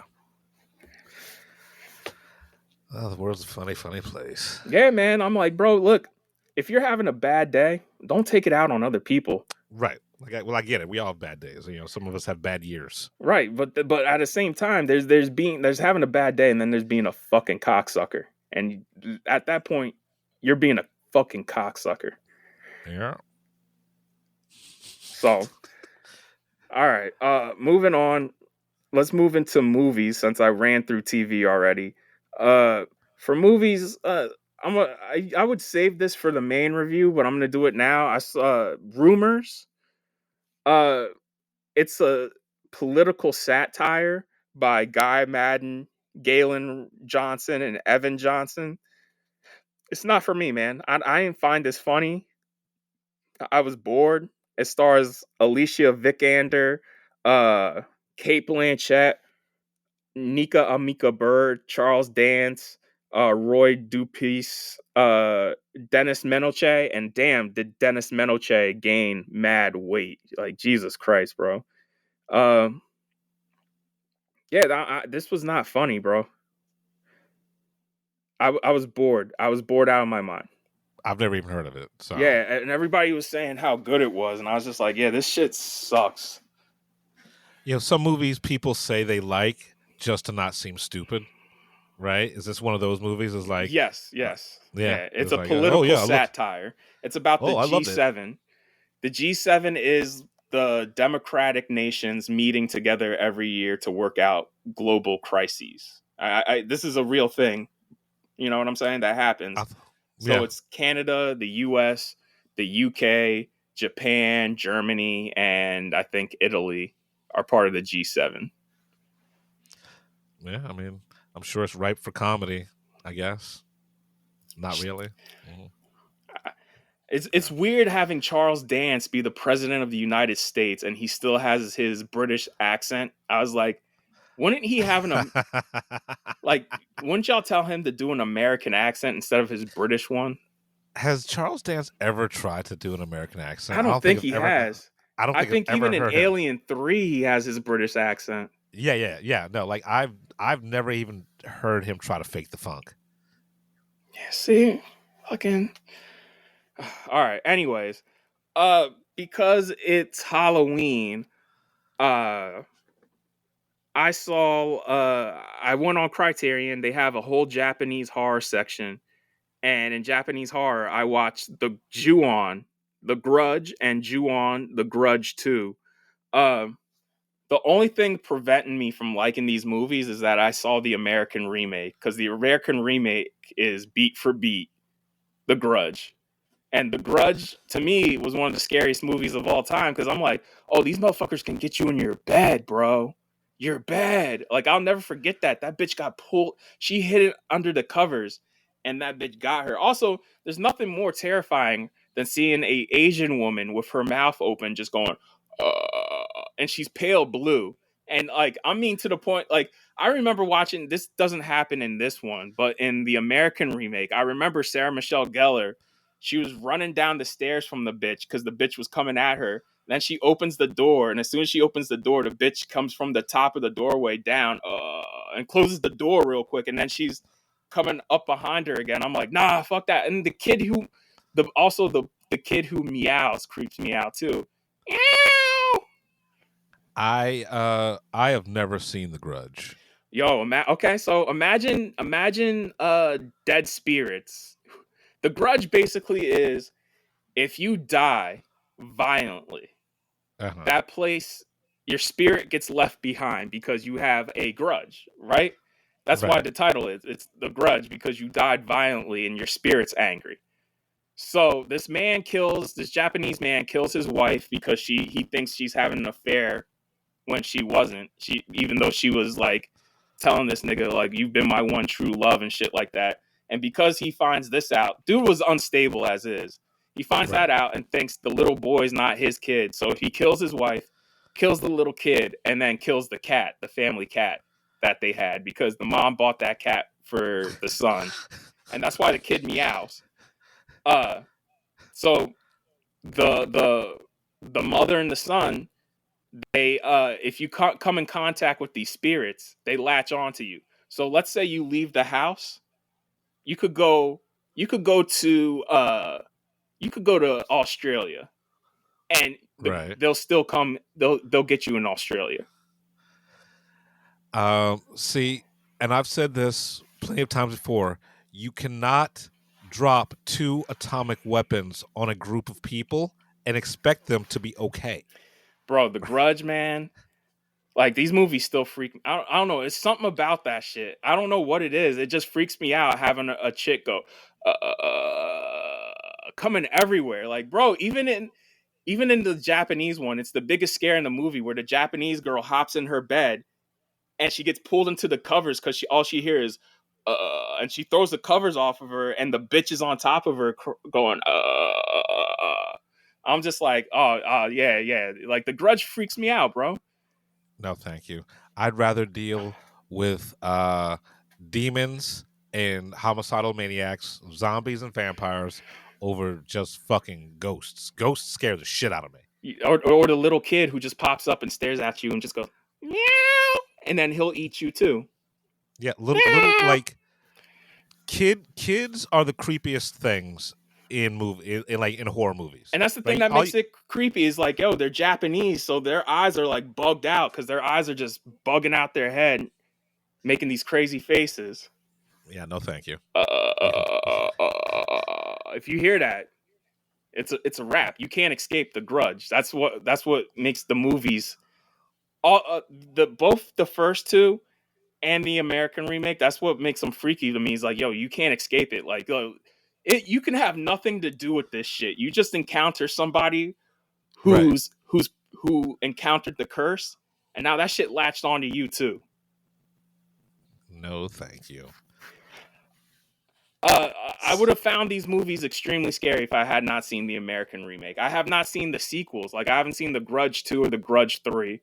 I just saw the first Grudge, but like, they still, made three of those. They made 3 of those motherfuckers. Well, the third one went direct to video, so I might as well just talk about it now. Hulu had the most recent American version of The Grudge. It is not a. I thought it was a reboot, but it's not. It is a sequel because it takes place before, during, and after the original 3 movies. Because I remember they rebooted this. This came out like in January 2019, and it came and went, and I watched it. I was like, yeah, this shit sucks, bro. this shit sucks on ice. Like, it's a piece of shit. Because the babysitter from the first Grudge movie comes back to America, now the curse becomes an American curse. So all the ghosts are Americans, and it's not as scary. Like, it's scary when it's just these two when it's the Japanese woman and the Japanese little boy.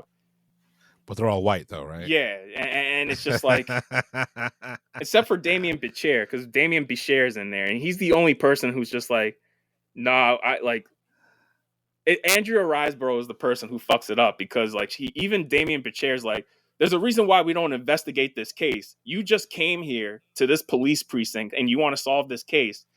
We've left this case alone for a reason, and now you're drudging this shit back up, and people are getting killed because you just want to be fucking cop of the year. And guess what happens? Oh, look, when you start Scooby-Dooing shit, shit goes wrong. Yeah, bro, and the ending's so stupid. Because Andrea Riseborough has a kid, and she's hugging her kid at the end of the movie. She's like, Burke, I love you so much. And then you just hear, Mom, I'm going to school. And he walks out the front door, and he pushes her away, and it's the little girl of the babysitter. And then the babysitter comes up from behind and grabs her and kills her. Well, yeah, no, okay, that's fine. I'll never watch this movie, so it's not even a spoiler alert. It sounds stupid. Yeah, it's dumb as fuck. I was just like, this is what y'all decided to do. I was like, okay, all right. All right, man. Look, it's on Hulu. Yeah. You're already paying for it. Yeah. Look, Jesus Christ.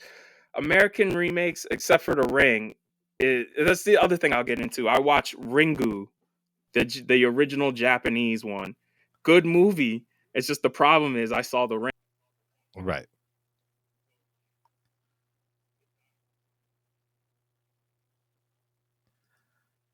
Right? Like, Sorry, folks, we're having some technical difficulties with Riverside. Riverside FM is not being cooperative today.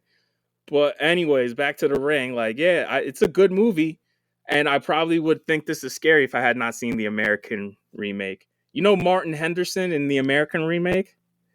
he played the dude, right? Yeah. Yeah. In the Japanese version, it's Hiroko, the dude who was in The Last Samurai, John Wick Chapter 4, Shogun. Oh, okay. It's cool. that dude. And I'm like, Yeah. yo, I like him. He's a great actor. But damn, he's having the career that Ken Watanabe should be having. Wasn't he in that remake of Mortal Kombat too? Yeah. Yeah, no, he's fucking killing it. Like, but you're right. He should, like, Ken Watanabe should have had his career. And I'm not trying to downplay this guy because he's a great actor, and I really hope one day I do get to work with him. But like, Right. To me, Ken Watanabe is the modern day Toshiro Mifune. And I'm just like, I don't understand why you're not working more, bro. Just like Jaimin Hutsu, right? Like, it's motherfuckers with funny accents who can act well. America is not giving the love that they need. Yeah, but I mean, Hishiro. I hate butchering your name, man, but look, I don't know what it is about you. I'm glad you're working because you kill it every single time. But damn, bro, like that's fucked up. Because y'all both came from the same fucking movie. Yeah. Like, I got nothing to add on to that because you're absolutely fucking right. Like, when's the last time we saw Ken Watanabe in anything? Godzilla 2? Tokyo Vice. Tokyo. Oh, that's right. I forgot about R.I.P. Tokyo Vice. And you know what? Let me get into Texas Chainsaw Massacre streaming on Peacock, the OG. I've only seen the sequels, so I finally saw the OG. And yeah, bro, this fucking thing rips. Do I find it scary? No, but this is a great slasher. It's amazing.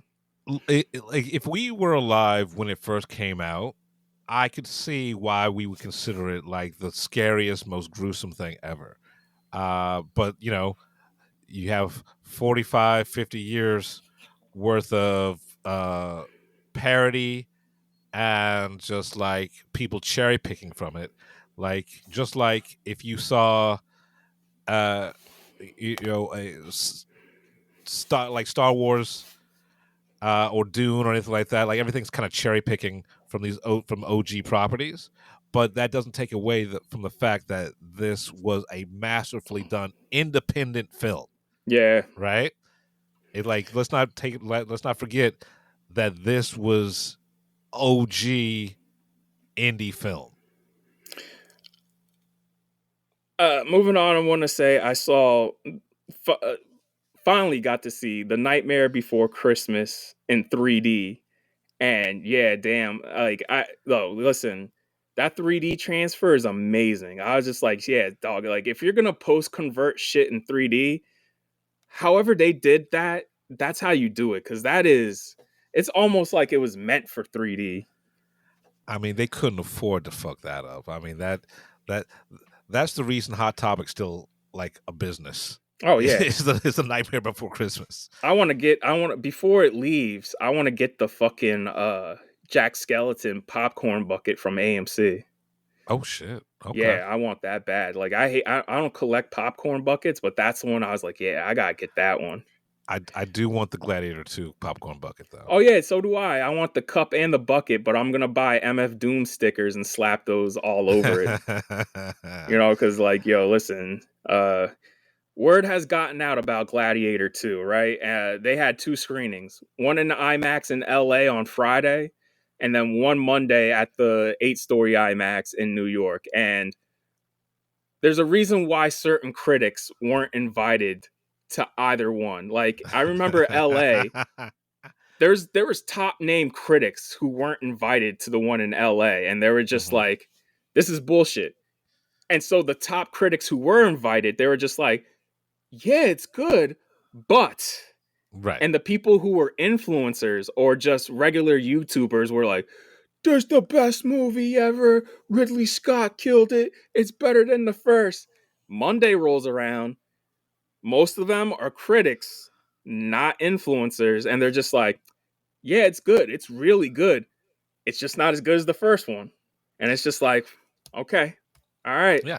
I was like, "There it is. There it is." And look, we love Ridley Scott on this show, but Yes. I mean, his output of late Yes. has not been great. And that's right? the thing people say. This is his best movie in a long, long time. And I'm like, I'll take it. glad to hear. But I'll take also, it. I'm glad expectations have been properly set, because that's the problem. Is like, even before they shot a single frame, I just remember hearing how great the script was.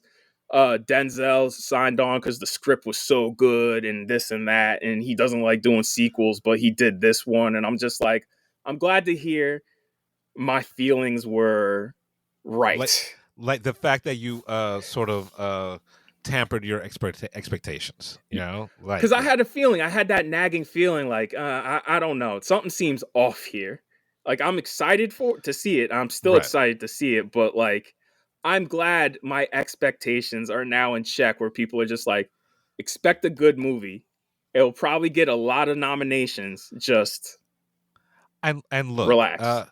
and honestly, it's hard to compare to the first one, right? Or it's unfair to compare to the first one, because before Gladiator OG came out, right? The first one.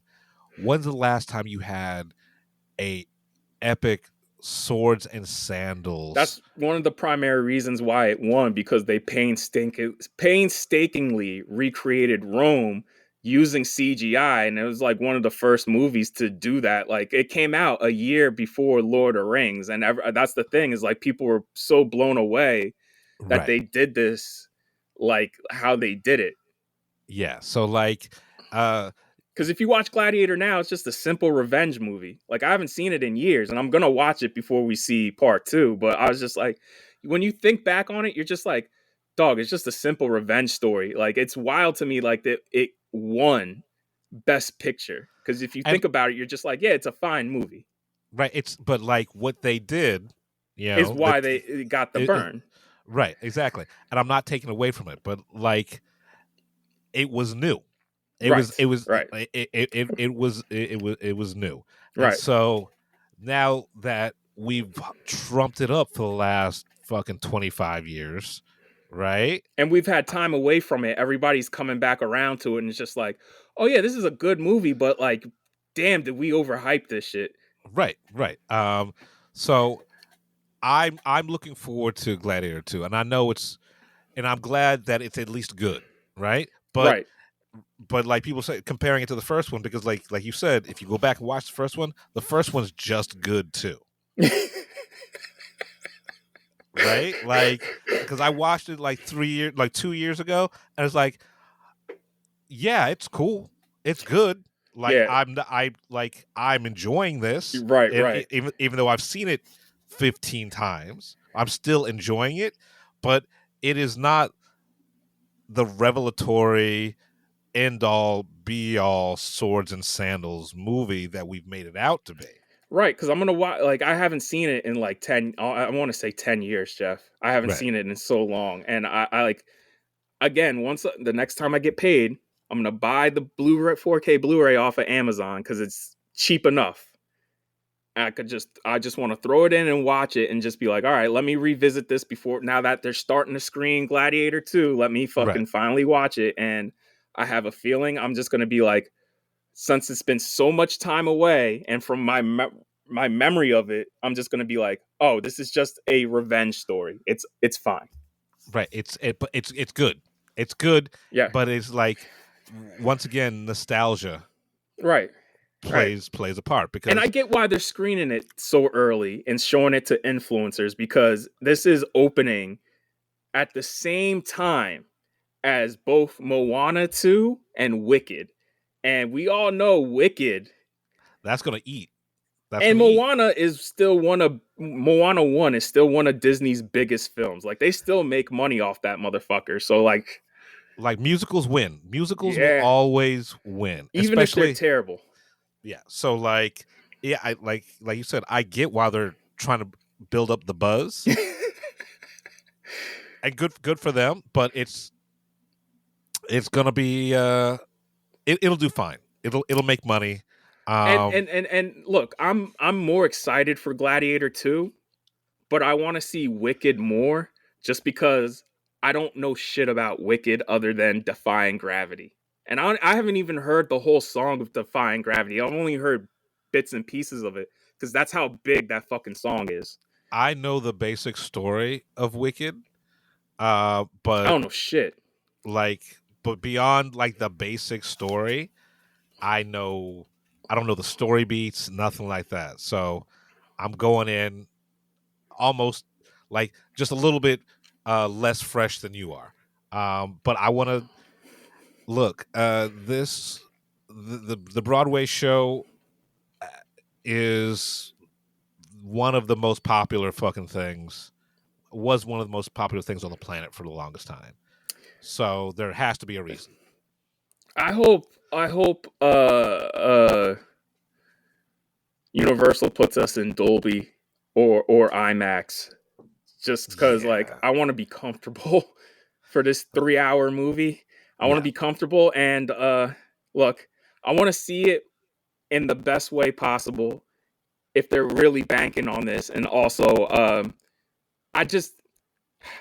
I want to see this in a press screening or all media screening, just because I don't want to see this with a general audience. I already know I don't want to see it with a general audience. And I don't even want to see it all media, honestly.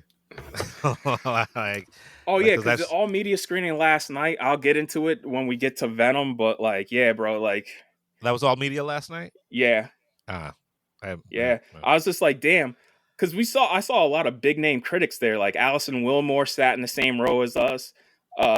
David Ehrlich walked in, and I'm like, why weren't y'all at the premiere last night? I don't know. Like Grace was there last night, and I'm like, I didn't see. Grace was there. She was doing the musical chairs thing down front. I did not before the movie started, and I'm just like, why weren't you guys invited to the premiere, man? Like, because influencers. You see what I mean? Like, Christian's right. So for those of you who don't know, Christian Harloff, big YouTuber. We've been talking and chopping it up at these press screenings for like the past 4 or 5 weeks. He straight up said one of the reasons why he came back out here, because he's originally from New York. He blew up in LA because he moved to LA. And now he came back out here because, one, LA's becoming basically unlivable. It's just unlivable because it's that expensive, which is wild, because he moved from LA to New York. Back to New York because he's from New York. Second off, he said priority is influencers. And he's right. Because there was people who emailed me Monday or text me Monday night being like, yo, man, we're at the Gladiator 2 screening on the 8-story IMAX. Where are you? And I sent the email to our Paramount contact, and our Paramount contact hit us back up saying, oh, yeah, y'all see it in a few weeks. And Christian Harloff, dude who has a way bigger following than us, got the same exact email. He said, yeah, I got that same exact email. Yeah, so, and Brandon and I have had this conversation offline for the last couple of weeks. It's like people who have devoted their lives to the study and examination of film, who are now being pushed out for narcissists with cell phone cameras. Yeah. Yo, listen, there's no reason why Soups should be the first one seeing Gladiator 2. A dude who the entirety of Twitter bullied into watching movies because this motherfucker would denegate real movies because of comic book movies, and everybody would be like, bro, you need to watch real movies. And he got bullied so bad he started watching real movies, and now that he's being invited. So I didn't even know what a soups was until someone explained it to me last night. Yeah, That's Matt how much, Ramos. that's how much I fucking care about fucking. This is a larger conversation about influencers that we're not going to get into here. And but this is like, why I'm saying this social media shit's gonna collapse in on itself, because the money is running dry, bro. right, like what do you do, right? Like I talked to some of my students who's like, I want to be an influencer. It's like, what do you influence? What do you know? What do you do? Well, it's like the Instagram influencers, right? You see, there's like a million of them. And I'm like, what do y'all do though? Like you got these pictures of yourself in bikinis on Instagram, but honey, what do you do outside of this? Like, where's Like the what? money coming from outside of the? I guess they're getting partnership of whoever bikini they're wearing or modeling, but like, Yeah, that's how it works. But like, eventually that's gonna dry up. But like, what do you like? What are you good at? Right. Right? Like, what's your skill set after like once you have to have a job or a career? Like, what I'm do you just saying. What do you do? I give social media influencers like another 10, 15 years, 15 at the most. If that, and like man, I will be lucky to survive the next 6 months. So, anyways, what was I talking about? I have no idea. All right, so no, we were talking about the last movie, Nightmare Before Christmas. Night Before Christmas. Yeah, here we go. Yeah, 3D. Because of the popcorn bucket, Jack Skeleton popcorn bucket. And finally, I'm gonna talk about Terrifier. The first one, it was on Peacock. It's an hour and a half, and it feels much longer. Somehow, Terrifier 2 is a better movie, and I'll talk about Terrifier 3 in the main review. But like, after the Terrifier 3, this is another one where I'm like, I get why you like it. It's not for me. I have said this multiple times. I couldn't get past the first 20 minutes of the first Terrifier, not because I was so shocked or anything like that. It's just because it's boring. They pull something in. I remember watching Terrifier 1 and I was just like, dude, this is just mean. And then you get to Terrifier 3 and there's a couple of parts where it's just mean, and I'm just like, this is not even entertaining, man. So anyways, we're gonna skip over trailers. Let's get into the main review.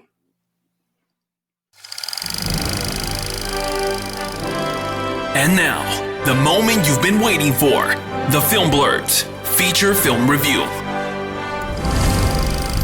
right, I'm gonna start with a couple of indie movies. I'm gonna start with Pedro Almodovar's latest. I saw a couple of weeks ago called The Room Next Door, his first English language movie.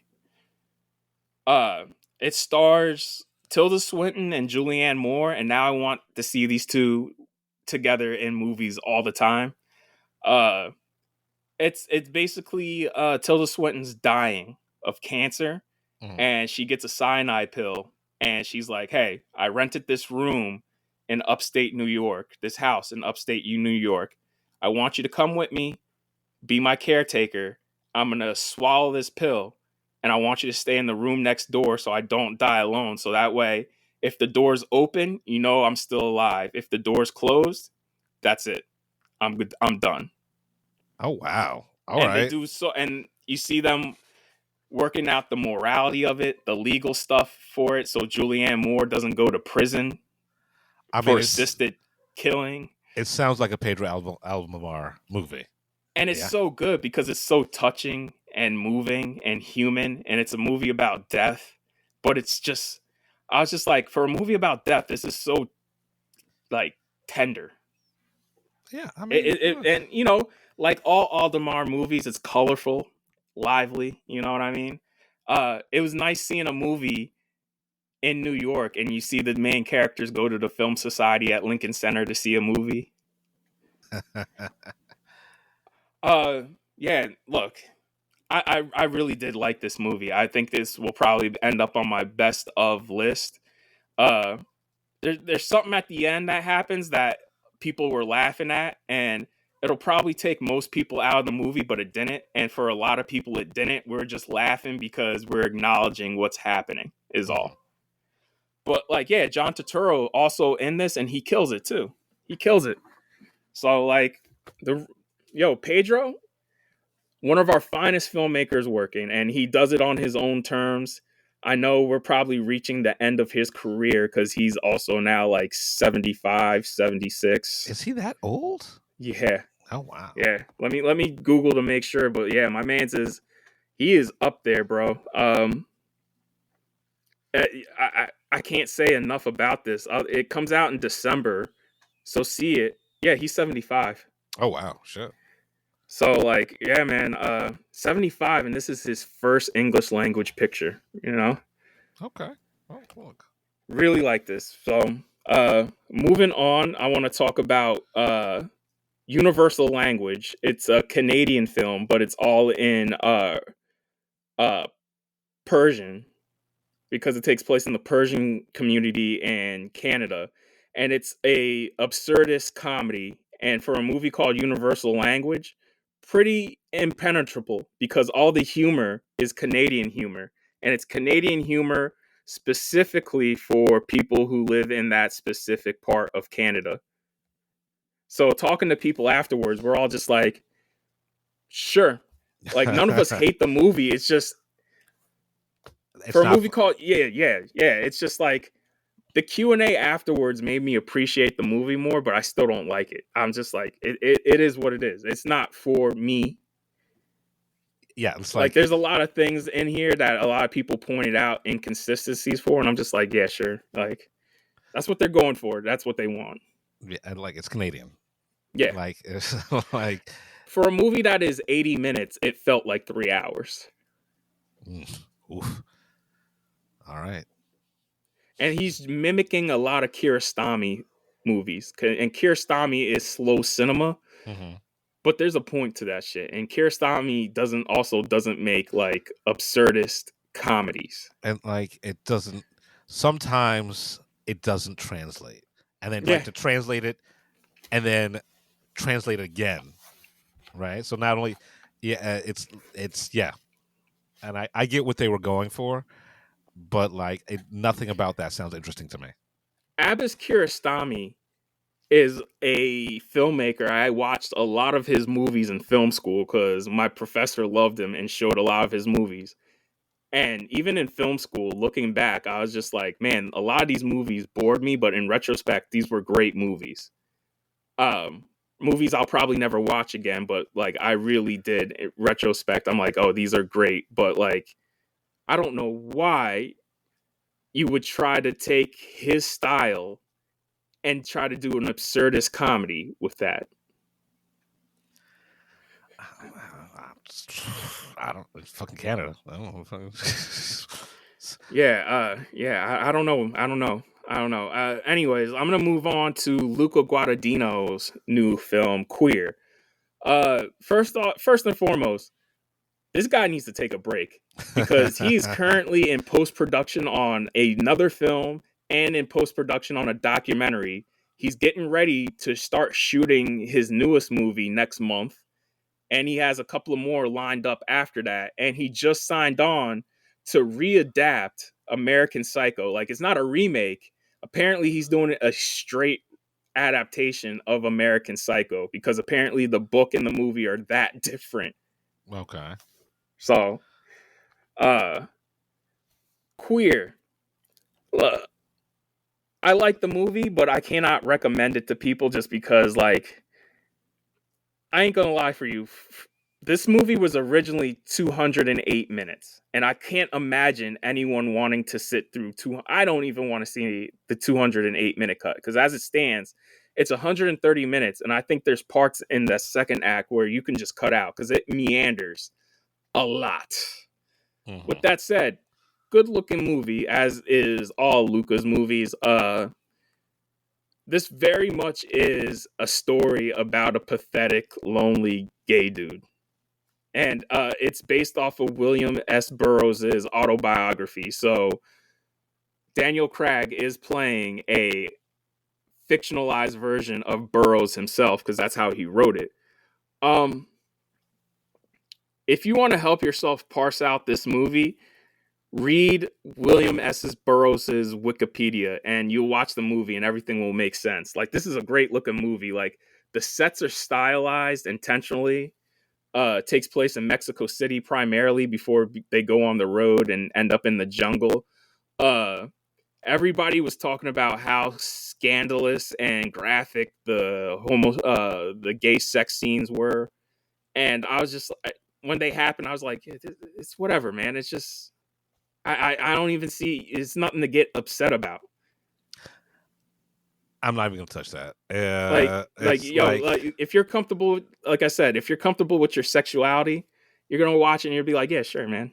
It's 2024. Like, I watched it and I was just like, this, it's not even that bad. Honestly, the thing that made me queasy was the heroin shit. Like, the heroin shit is what got me. Yeah, because that's two same-sex partners getting it on. That's everyday shit. That's old hat. Like heroin, that's a specific. That's very specific. A subset. I mean, again, this is an autobiography, and if you know, Burroughs was addicted to heroin and all types of how you say it? Methamphetamines. Fucking uppers. Yeah. So like, the last 10 minutes of this shit gets real surreal, and surreal to the point where a lot of people are like, yo, what the fuck was that? That's what I'm telling you. Read this dude's Wikipedia, because then if you read it, or if you know anything about his life and the various shit that he did, and if you read about William S. Burroughs' life, it's fucking nuts. Anyways, if you read about it, that last 10 minutes makes mad sense. It makes hella sense if you know about the dude's life. You're just like, oh, okay, all right. Yeah, man, like, I hope this gets nominated for Best Production Design, because this production design in this movie is literally insane. It is dreamlike. The ayahuasca trip is wild. Like, that's the craziest shit I've ever seen in a movie. Like, y'all keep talking about the gay sex scenes. Y'all ain't talking about the ayahuasca. Like, these dudes throw up their hearts and they meld together. And knowing Luca, I'm sure that scene is graphic as fuck. Oh yeah, when they start melting together, I was just like, yo, what in the fuck? Like, I remember when they started throwing up their hearts. Like, they literally throw up their hearts because that's how bad they're tripping. I heard some woman go behind me go, oh God. Like, there's sections of this movie that are just surreal as fuck. So I'm just letting y'all know. Comes out, I think, at the end of October in limited release. Like, Daniel Craig's probably gonna be nominated, and as good as Daniel Craig is, I want to talk about the character that his character is infatuated with. Eugene Allerton, played by newcomer Drew Starkey. That dude is going to be working off of this. Like, you know how Timothée Chalamet blew up off of Call Me by Your Name? Yeah. Like, I have a feeling this dude's gonna blow up off of that. Good for him. Good for him. Jason Schwartzman's in this, unrecognizable, and he plays a character you're just gonna be like, holy shit. I like Jason Schwartzman. Leslie Manville is in this, and I cannot wait for you guys to see the character she's playing. It's totally some real unhinged shit. Gay pop star Omar Apollo's in this. Ariel Schulman, the filmmaker behind Catfish and Paranormal Activity 3's in this. Oh yeah. David Lowery pops up in a scene in this. Right, and I'm like, what the fuck is David Lowery doing acting? Is he good? Go make a movie, dog. Is he good? For the scene he's in, yeah. All He's right. only in one scene. It's just crazy the people who are in this. I'm like, there's notable filmmakers who are acting in this. I'm like, damn, Luca has pool, man. So A24 picked this up. All right. Very cool. I'll say this. I'm glad Luca edited it down from the 208-minute cut to this 2 hour, 10-minute cut. And honestly, probably could have edited it down to 2 hours or an hour 50. You know, a little too long. That's all. I do want to see it again though, just to completely wrap my head around it. Like, there's still no trailer for it. There's no poster. There's only like a couple of production stills. And was that I'm supposed to guessing drop? A24 is going to drop that next week or soon. Gotcha. Next, I'm going to talk about real quick The Apprentice. Yeah. I mean, look, we got 12 days to the election. Look, these people knew what they were doing making this movie. Roy Cohn, piece of shit, created an even bigger piece of shit. I mean, you know it's bad when at the end of the movie, Fred Trump, who's his dad, Fred, known Nazi sympathizer and known for doing all types of crazy shit in Queens, New York, being racist and shit. Yeah. He's known. Even him at the end of the movie, he's like, man, you're a terrible person.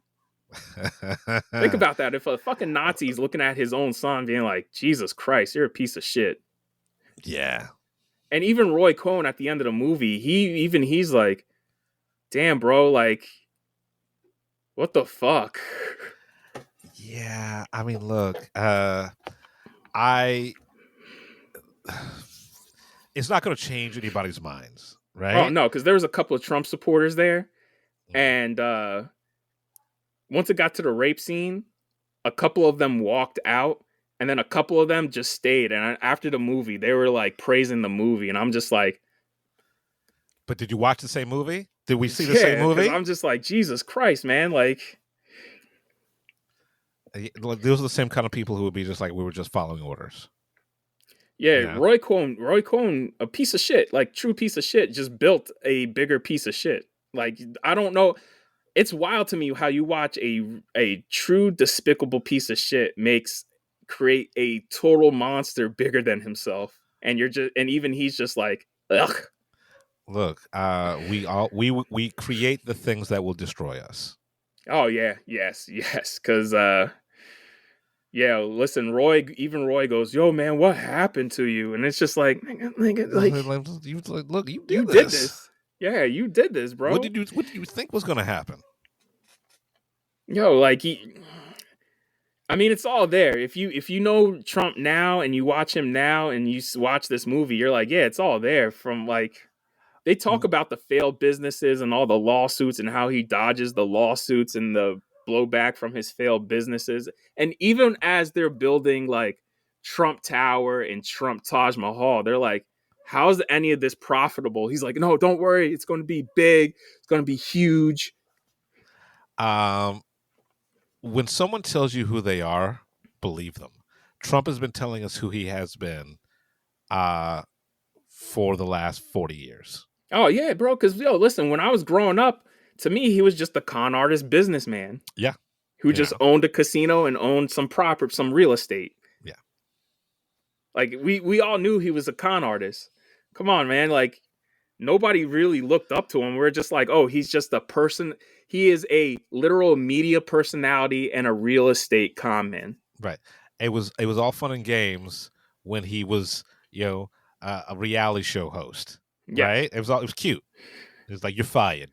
Well, right? Even before he got to the actual hosting The Apprentice, like he was just to me a media personality and a failed businessman. It's like he was a Kim Kardashian without the fun sex tape or the follow through on being an actual good business person. Yeah, because give Kim, like, you gotta give Kim her props. She is a good business person. I said this in the last episode when we talked about Joker. I have no beef with Kim Kardashian because now, like I said, she's a businesswoman and she's literally legit trying to be a lawyer. Right. So like I can't even beef with her on that. Like she's actually trying to build herself into something, and I don't fault her for that. It's just this shit where I'm just like, even the rest of the Kardashians, they have their own brands that Right. they push and make money off of. So I'm just like, well, I mean, they're I think working for it. right. I think the thing is, don't fake the funk. Like, admit that you came from money and that you use that money to make more money. Don't come at me like, oh, I'm a self-made, blah blah blah blah. Pull myself up with Yeah, bootstraps. It's like you already started from money. Like from your dad money, gave you $1 million loan to start your business, bro. right? So like, don't pretend like you're an everyday working man. It's like you started at like not only the head of the line, like the back door. You like like Well, you get got in through the this. back door.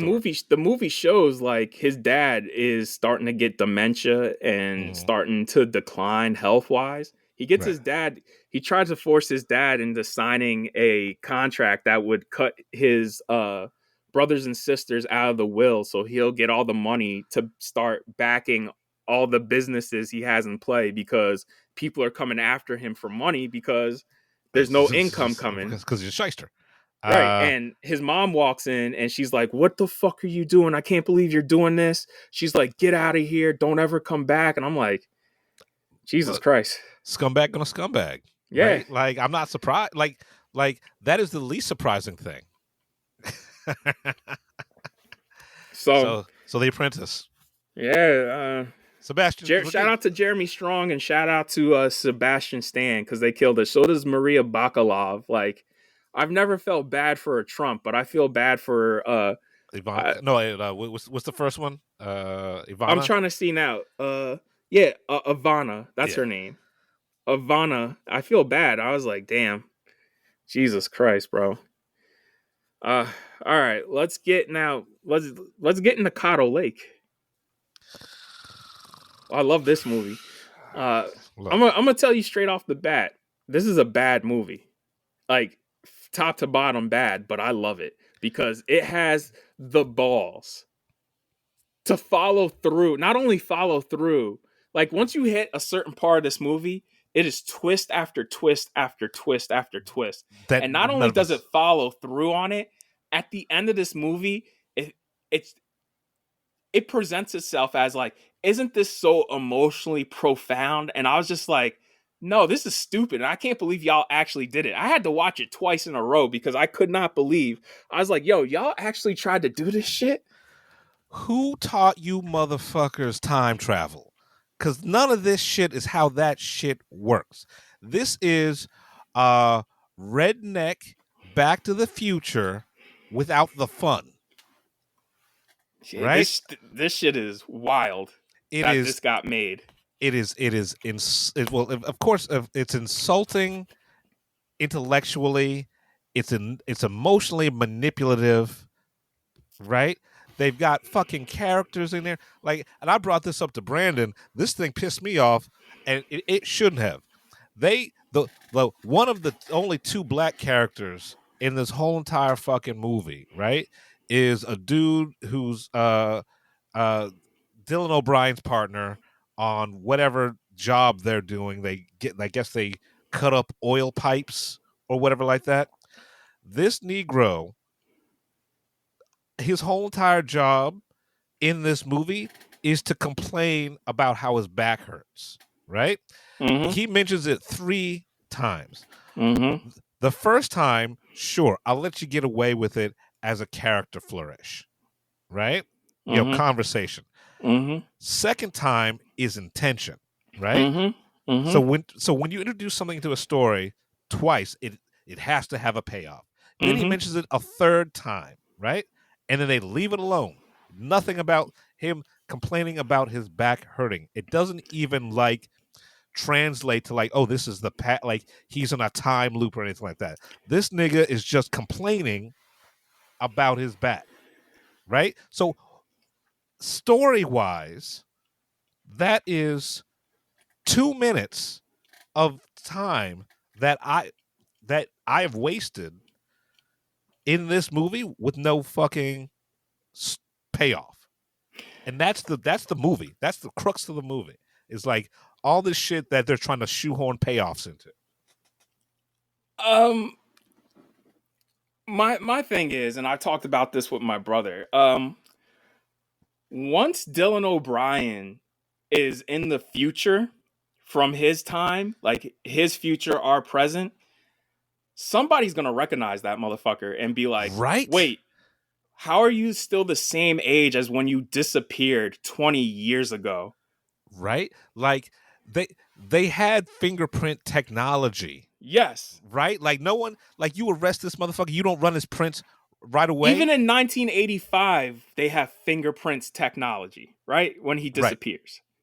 So today they would fingerprint him and be like, you got to tell us what's going on, because how are you here now and you went disappeared? Like, what happened? And like, how is Lauren Ambrose's present wife, whether mother, right? How is she not going to recognize that the her own daughter? Yeah, we said that right, too. Like even before the scars, we're like, wouldn't you recognize the bitch you were yelling at is your own daughter? Daughter, yeah. Right.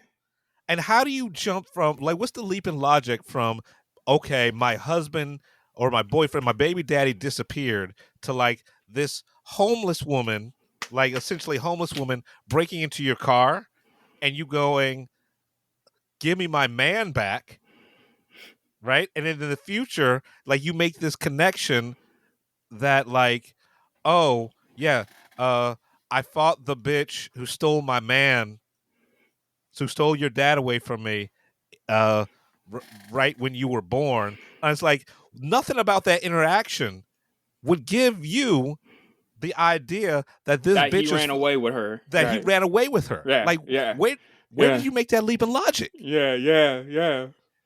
That's why I love this movie. This fucking movie. Because they have these two yin yang necklaces that play in, and then there's a part where the camera tilts up and you see part of the lake, and part of the lake makes the yin yang, and I'm just like, man, I was like, y'all, woo. So that's why I love this movie, because it is insane.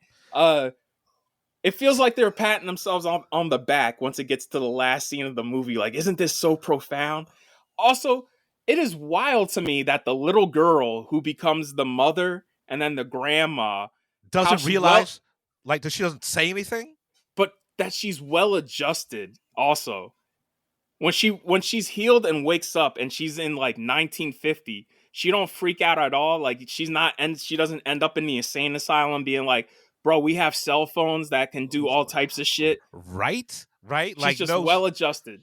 And then she doesn't tell the story to the 50 years that she lives in the past. She don't tell that story to nobody, right? Like, oh, by the way, I'm from the future.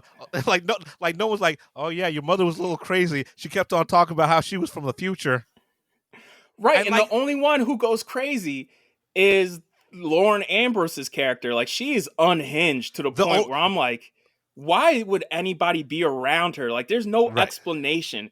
And the only other time they mention like her being crazy is the time where they're like, oh, you accidentally left your daughter in the car and Child Protective Services was called. And all right, so I'm mad that I'm thinking about this now. All right, so like the mother knew that the son is the one who brought her back to the 50s and got her fixed up. No, right? She didn't, because she was passed out. Because remember, he found her. That's right. He found her, and she was unconscious. How did she get the fuck? My question is, how did she get the stick inside of her? Like, what happened to her? I don't boat shit. I don't know, fucking swamp shit. There's certain things this movie glosses over that we needed to be seen, like how the little girl got injured in the first place. What set off the what's her face? Oh my god, I can't remember the girl's name. I don't know. Hold on, let me look it up, because the two main characters are Dylan O'Brien and then Eliza Scanlon's character, Ellie. All right. You also never shown why Ellie breaks the plates, the china plates. Like, we needed that. Like, what set her off that she would destroy China?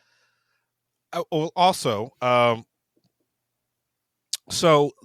this fucking backwoods time travel portal, right? So no one in the history of this, let's call it 60-year span. Right. No one else time traveled. No one else time traveled. There's not even like fucking a backstory or ancient or or urban legend about like sometimes if you go into the swamp when the water's low, you don't come back. Like nothing like that. No old ass fucking country ass fucking Fred Ward warning nigga. Tell us like just give me a warning. Like give me someone talking about like, oh, be careful going out too far to the swamp. I just love how the movie. I love how the movie ends. Isn't this so emotionally profound? Like, Isn't this so emotionally resonant? And I'm just like, no, this is just fucking stupid, bro. I'm glad you're dead. I'm glad you're dead. If we get big enough, I want to get a 30 millimeter print of this and do live shows. Like screen this in 35 and then do live shows after this. Because like, yo, I want everybody to watch this fucking movie because I cannot believe this thing exists. Yeah, I can. I love it. It's M. Night Shyamalan. I'm going to tell you straight up. I like bad movies, and this is a bad movie. Like, this is terrible. And I mean terrible. And but like, I just can't believe people actually read. First off, Dylan O'Brien, bro, you're better than this. I can't believe you read the script and was like, yes. Everybody was better than this. Everybody. Lauren Ambrose, like, even though I hated her character, she killed it. She was unrecognizable. Like I kept on watching the movie and was like, yo, she looks real familiar. She looks I get why she did it, though, because, 12 Feet Under has been so long. 6 Feet Under, yeah. Because has she worked since? No. Yeah. Also, the younger version of herself looks nothing like her. The only thing they have in common is the red hair, and I'm just like, and it's not even that like is lazy. It's That's not even fucking like lazy. It's not even like the right color red hair. Yeah, right. Like, yes. If I have to think about like, well, as you age, your hair sometimes like if you've ever known a redhead, yes, their hair color does change as they get older, but still, like, it took me the longest time to realize that they were the same person because they look so different. It's what a fucking yeah. Fuck also, CADDO, when they have Dylan O'Brien's at the end of the movie, when they have Dylan O'Brien's face on the TV, wouldn't somebody be like, "Ain't that the motherfucker who disappeared 20 years ago? How is he a fugitive and how is he now dead?" Spoiler alert: he's dead. He dies at the end. And like, worst police force ever. Yeah, right. Like they let that motherfucker escape from a hospital, steal a cop car. Drive on a bridge that was about to be like, it's so dumb. Listen, I get it. He's the only person in the boat where a little girl disappeared and he's in her boat. But also, I wouldn't, my first instincts wouldn't be, oh yeah, he's the killer. If he can't even speak and has no recollection, I'd be like, something doesn't smell right. Oh, and by the way, we have this wanted we have this like missing poster from 20 years ago, and he looks exactly like the guy. That's what I'm saying, man. I'm just like, if I saw Dylan O'Brien and he was in that boat, I'd say let's detain him, not make him a suspect because something's not right. Well, and why would and he ran, right? Like he did run. It's like, why are you running? Like, well, they arrested him because they're like, oh, well, you killed the little girl. You must be the yeah, because he ran. No, before that, even before that. No, like in the boat. Remember the boat? Oh chase? Yeah, that's right. Why did he run? There's a full on motherfucking swamp boat chase. Yeah, and the way that he crashes the boat, I'm like, no. It's like, nah. That's plot convenience, my man.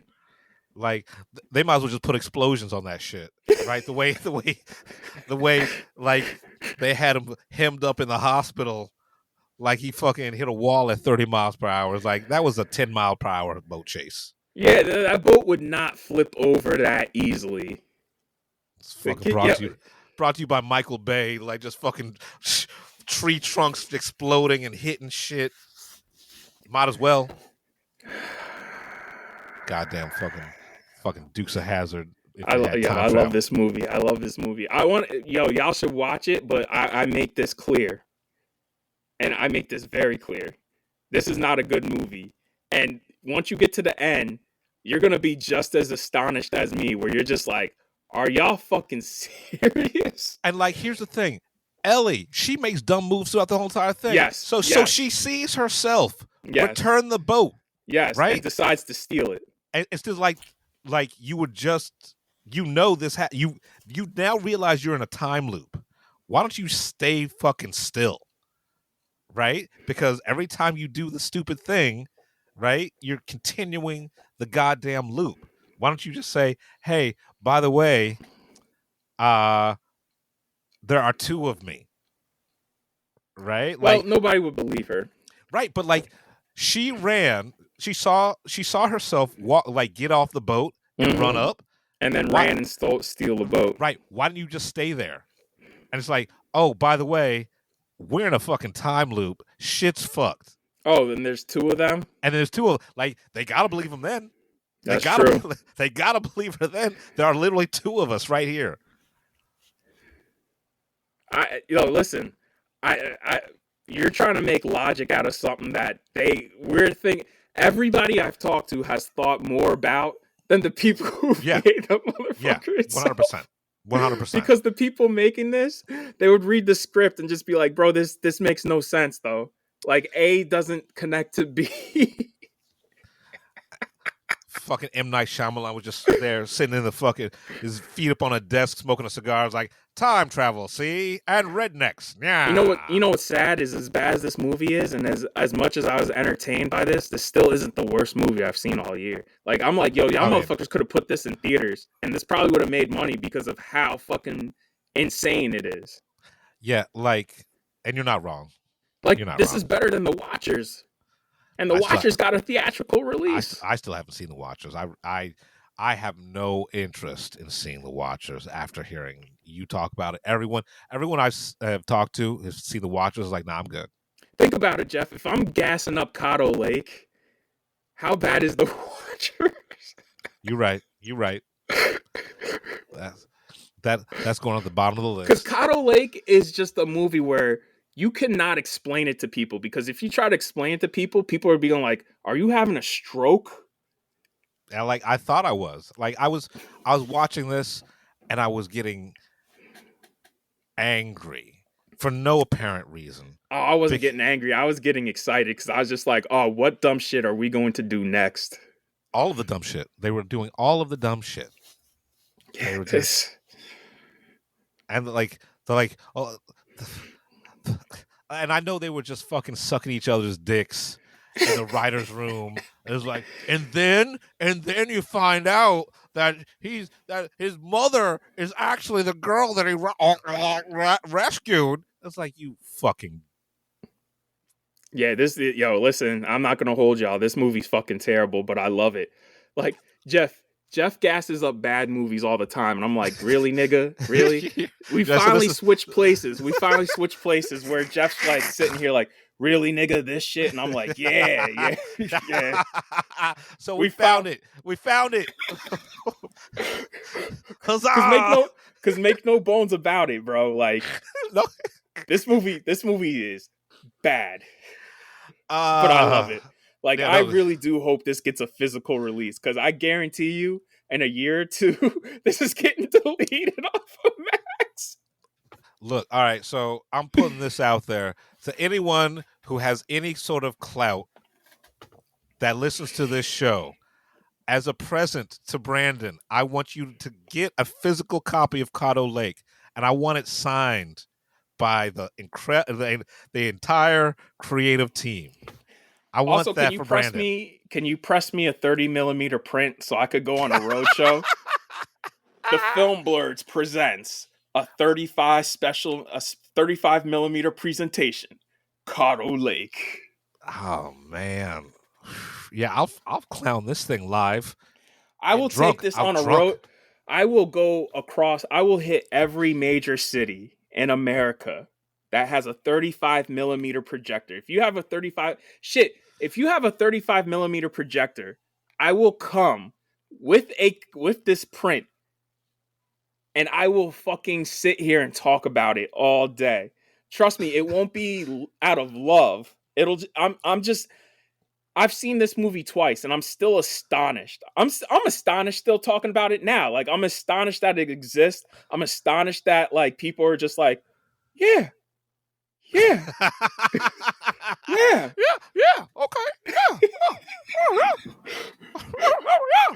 Like, I'm not lying to you when I say I watched this, and then I couldn't believe it that he texted me.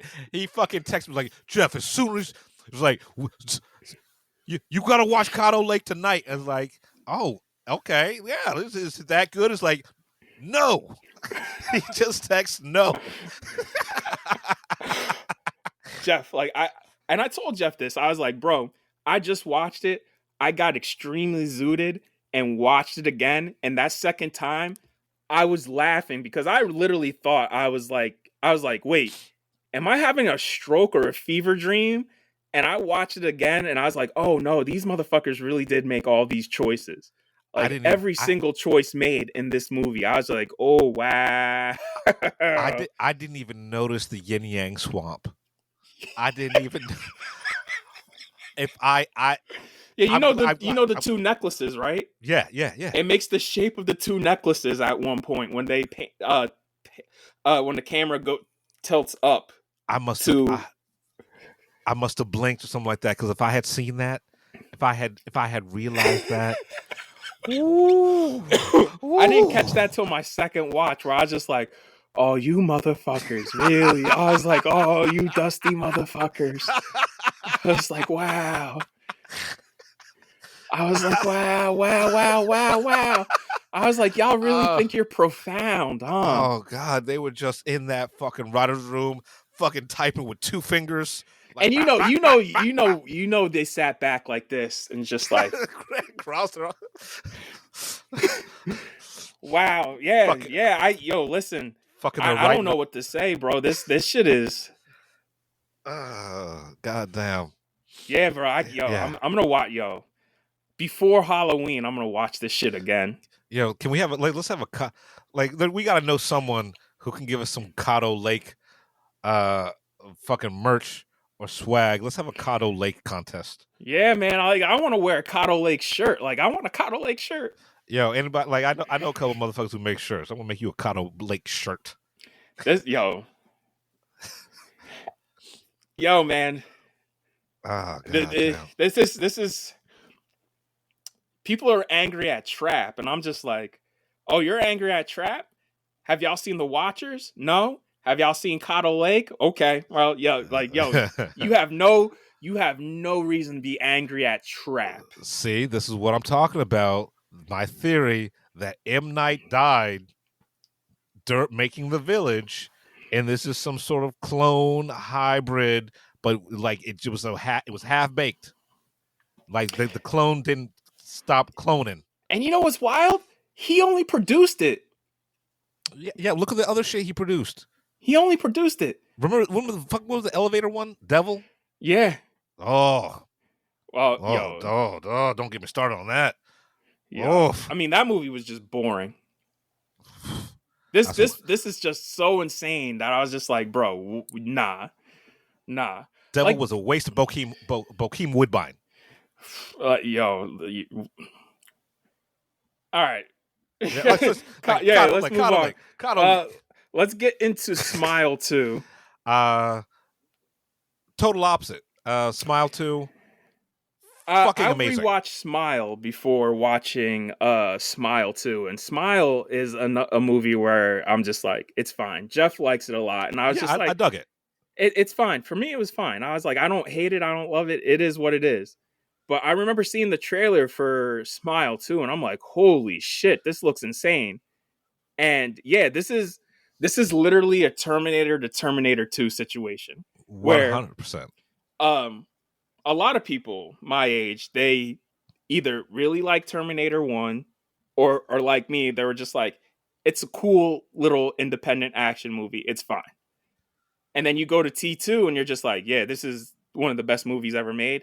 That's Smile, where Smile is going to go down. Smile 2 is going to go down as one of the best horror movies ever made because the escalation in this is insane. I think the main character is more compelling, and Naomi Scott, like, don't get me wrong, Zosha Bacon killed it in the first movie, but I mean, Naomi Scott is giving a performance of a lifetime in this motherfucker. So everything that needed improving in the first one, not only did they improve upon it in the second one, they double downed. And like the first one, like was about trauma, right? Like like generational trauma. The second one is about addiction. Yep, and PTSD. And it is from the jump, right? From scene one. Yes, the opening scene itself is better than the entire first movie because the opening scene, like, you're like, oh, this is some next level shit. Like, holy fuck, that shit is crazy. And it literally takes 6 days. It takes place 6 days after the first one, right? Right. Because if you like the rules of if from Smile, it's like about 7 days before this thing fucking turns you turns your mind to mush. But like the first scene when dude gets out the car and we see the burning bitch, right? I was like, from that moment, I was like, oh, okay, this is where we are. This is okay. And let me say this. The first scene is the only connective tissue to the first one because Kyle Gallner's character, who played the sympathetic cop in the first one, we start off with him. Right. But if you've never seen the first one, there's enough context within this opening scene that you'll understand what's going on right now if you've never seen the first one. Right. And like how we get to the pop star, it makes fucking sense. Yes. 100%. Yes. Like, because you were impressed by the trailer.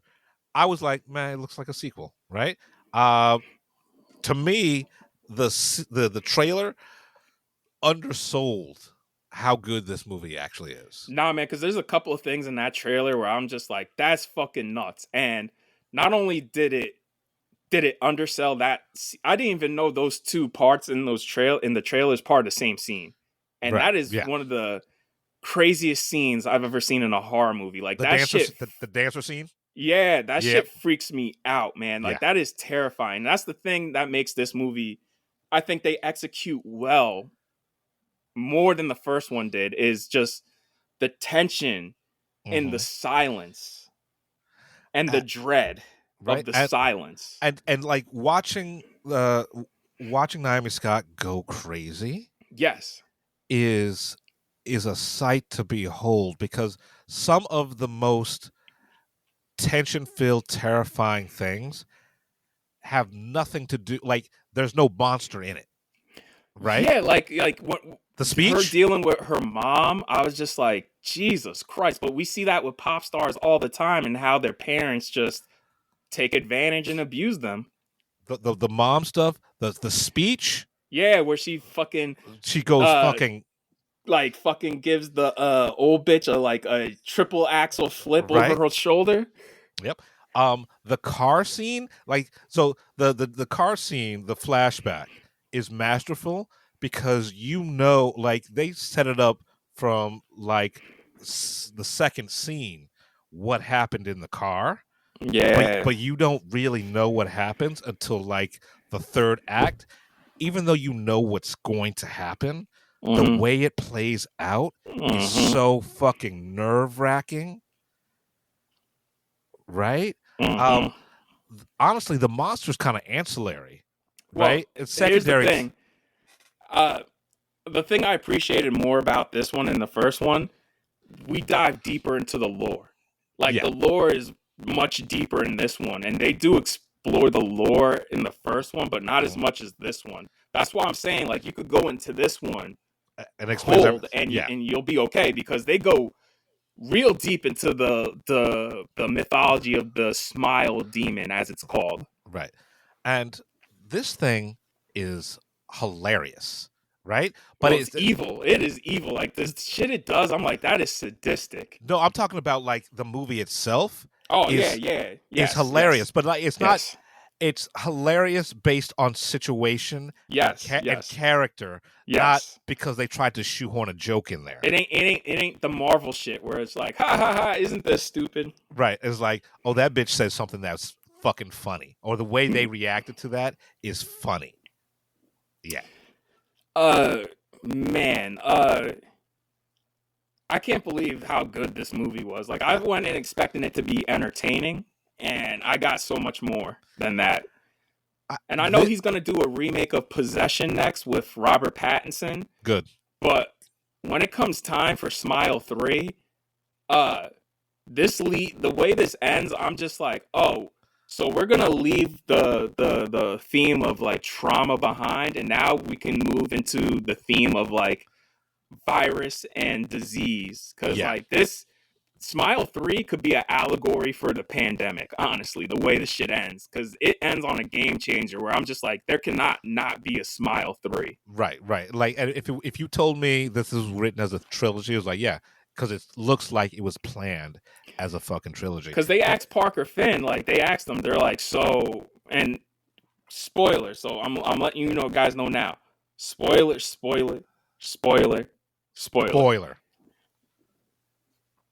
Somebody in Entertainment Weekly straight up asked, does this mean that everybody at the concert's infected? Parker Finn was just like, that's the idea. Yep. And so now we are in a allegory for pandemic and viruses, because that shit is now a virus. Right, because not only is everyone at the concert, you know, affected. they know they were all live streaming. Right, so like, fuck yeah. So like, that's why I'm like, Smile 3 is going to be crazy, because then there's going to be multiple people, millions of people losing their minds at the same time, and it's going to be cool if we can watch it from an outsider's perspective, trying to make sense of what's going on. Like, what the fuck is happening?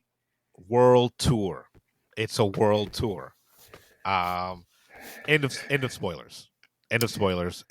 And you don't even have to go that much bigger, right? Because like the first movie cost like $5 million. This one cost $20. All I can say for like the next one, do $30 million and you're good. Like, you don't need to go that much bigger. Right. You don't need to go photo whatever. Folie d'Or. So here's the thing. This movie actually does everything that Longlegs wanted to do. that they pretend they everything that Longlegs pretended to be, Smile 2 actually is. See, man, like, there's only 2 horror movies this year that really I'm just like, wow, this is some next level shit. And this is number 1 with The Bullet. Mm-hmm. Like, this might make my end of year list. And the other one, it won't make my end of year list, but I still recommend people check it out, is The First Omen, just because Arkshana did shit in a major mainstream movie that you don't see anymore, and just the birth scene alone, I'm like, that's fucked up. I can't believe you got away. But just like Smile 2, it's a franchise movie that's artfully done, but also it's scary because of its use of shadows, tension, and atmosphere. You don't have to do jump scares. And the jump scares that are in this are jump scares I appreciate, because it's part of the story, right? And it works. This also has the most gruesome scene, one of the most gruesome scenes I've seen all year, which is saying something, because I've seen a lot of shit this year. Like, I'm gonna get into Oh fuck, I forgot to talk about Terrifier 3. I'll talk about that next. Yeah. It'll be brief. Like, when the dude takes the weight to the face. Oh yeah, that is 5 minutes, bro. And I'm like, bro, they prolonged that. And I'm just like, can it please be over? But like, even when it's over, it's not over. Right? Because like, in the bedroom, when we just hear the sound. Yeah. The sound design in this is amazing too. Like, yes. everything hits for this movie. Like I said, this is everything like Long Legs wanted to be.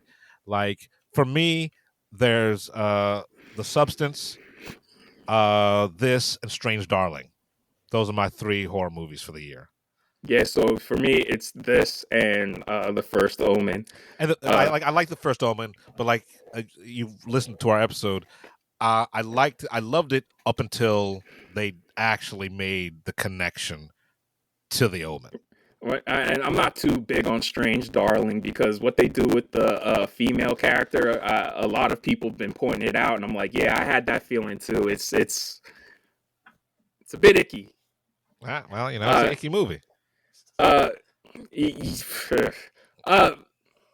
Yeah, look, Smile 2, man, make it a hit. Like, it opened like a few $1 million above the first. I thought it was going to open much higher, but I'm guessing everybody's getting burnt out because like shit's been so terrible this year. Yeah, but like hopefully, we got a week It legs out.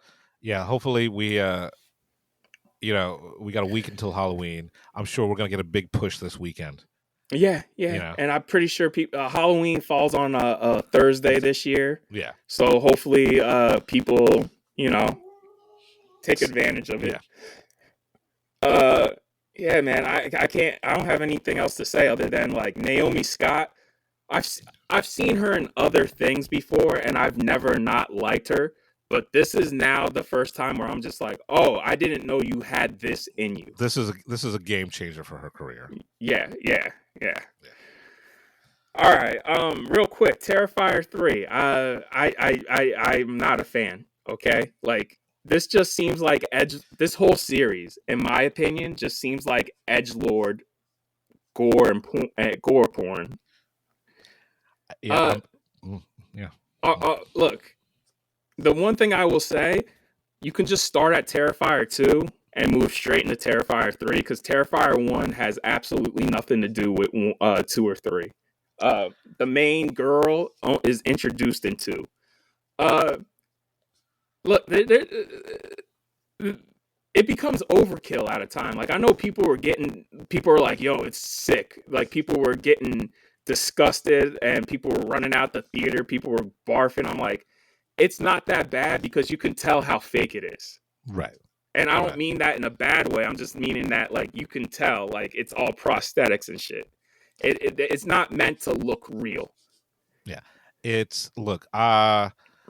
Good for what's his name? Damien Leone. Yeah, like I can't be mad at you because this is fully independently financed and distributed. And good on you. Like you're making your money, so I can't hate on you for that. And I can't hate on people for enjoying this because this is for a certain audience. Yeah. But I'm not part of that audience. Like there's a scene where he dresses up, Art the Clown dresses up as a mall Santa, and gives away presents to kids.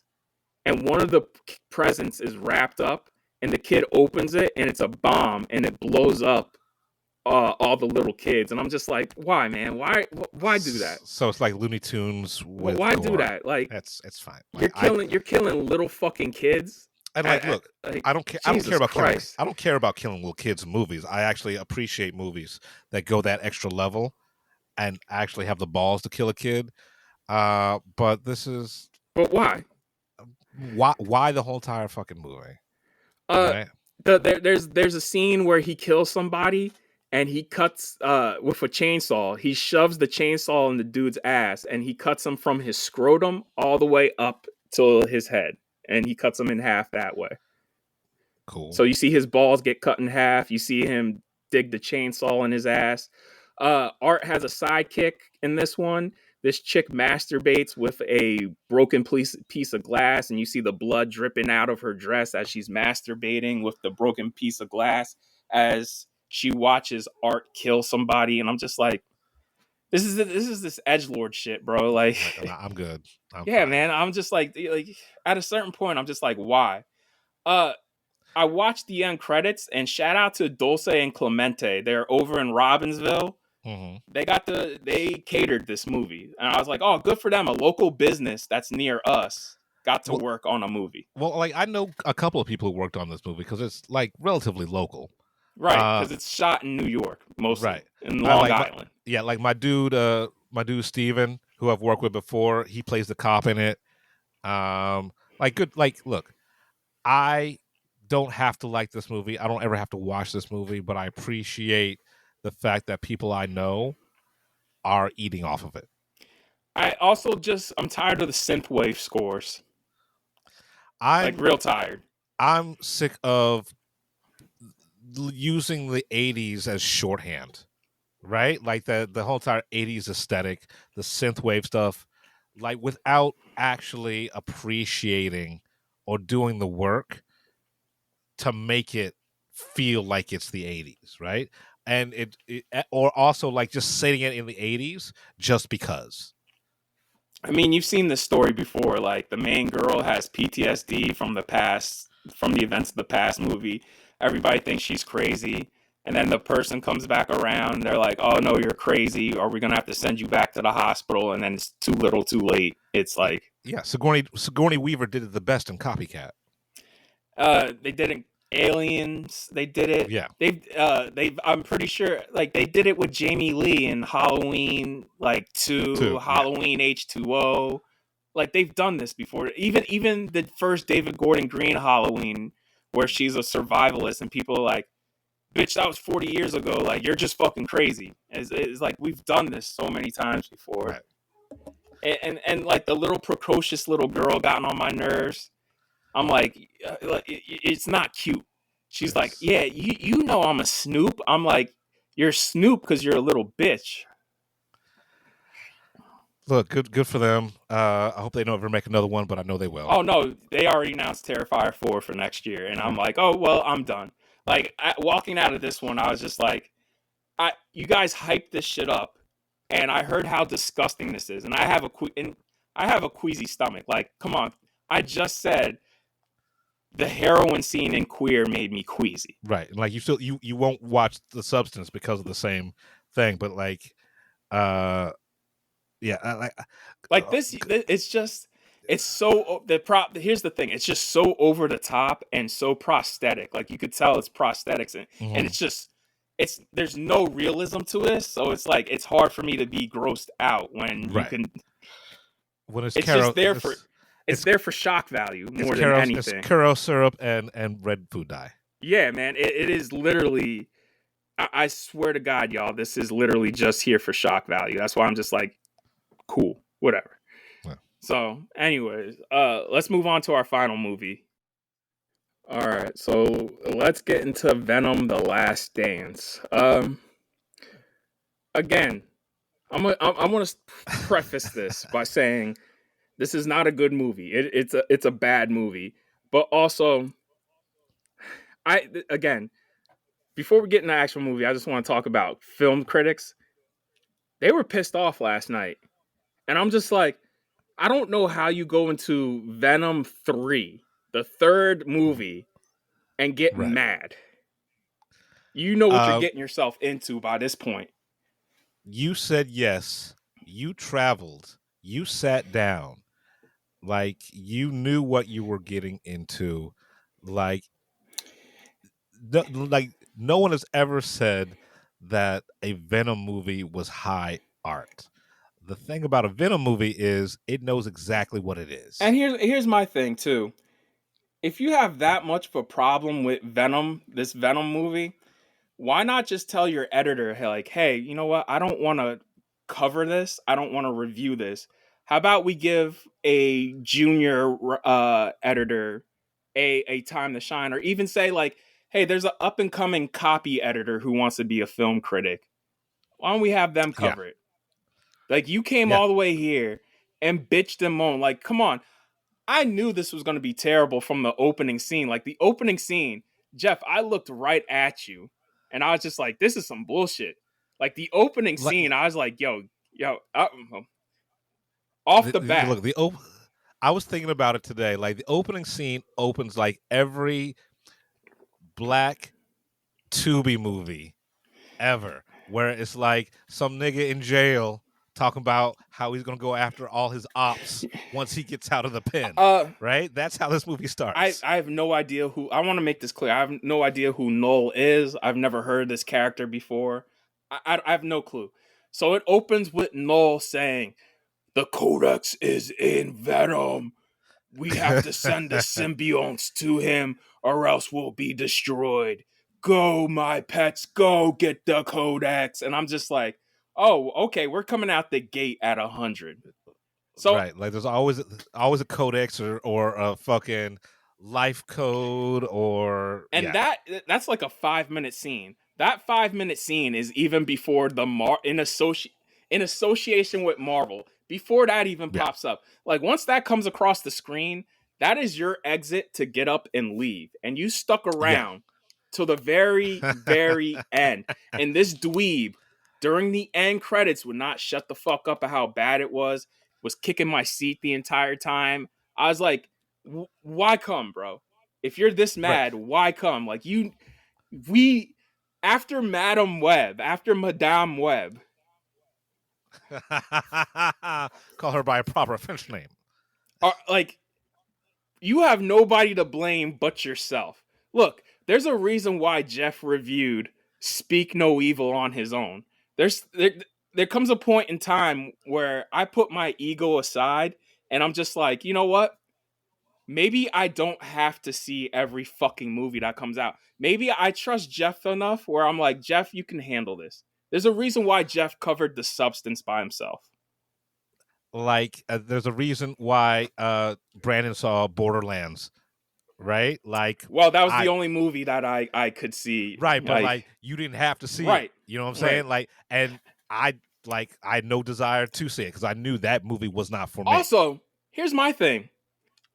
I didn't walk out of Borderlands pissed. I knew exactly what I was getting into. It's exactly what I expected. I walked out and I was like, yeah, it's a piece of shit and I'll never see it again. Was I mad? No. At a certain point, it becomes a you problem, not the movie problem. And like, let's preface this. This movie is not good, but it is fucking entertaining as shit. It is a sequel to a movie called Venom, Let There Be Carnage. What the fuck were you expecting? It's a sequel to a movie that has the gumption to call itself Let There Be Carnage. A movie in which your CGI symbiote alien does a rap. You're coming to a movie where the previous movie had Woody Allen and Woody Harrelson in a Raggedy Ann red wig doing haikus to his evil girlfriend who's a mutant whose superpower is loud screaming. So like let's get over yourself. Let's get the fuck over yourself. Yeah, man. Like I didn't like from the trailer. There's a Venom horse in the trailer, bro. What the fuck were you looking for? It's like, how fast can you make this thing go without you killing it? It's like, I don't know. Let's see. Right? Like that's like I remember, Jeff. I remembered the joke me and you laughed at last night before going to bed. It's the joke where Venom goes, "Oh, talk about horsepower." How can you be mad at that shit? It's a fucking dad joke inside of a fucking Marvel movie. How do you not love that? Also, this is a better musical than Folie à Deux because there's a whole sequence and it goes on for like 10 minutes and I'm just like, this is insane, but this is also amazing. And like the thing about each one of these movies gets better, but also leans into the fact that you're pretty much watching a buddy cop comedy with a schizophrenic. Yeah, it is. Right? By the way, both Venom, Let There Be Carnage, and Venom, The Last Dance, both are homoerotic as fuck. Oh, yeah, like Venom and Eddie are yeah, like it's homoerotic. They're boyfriends. It is they're boyfriends. Extremely homoerotic. And look, again, I preface this. This is a terrible fucking movie.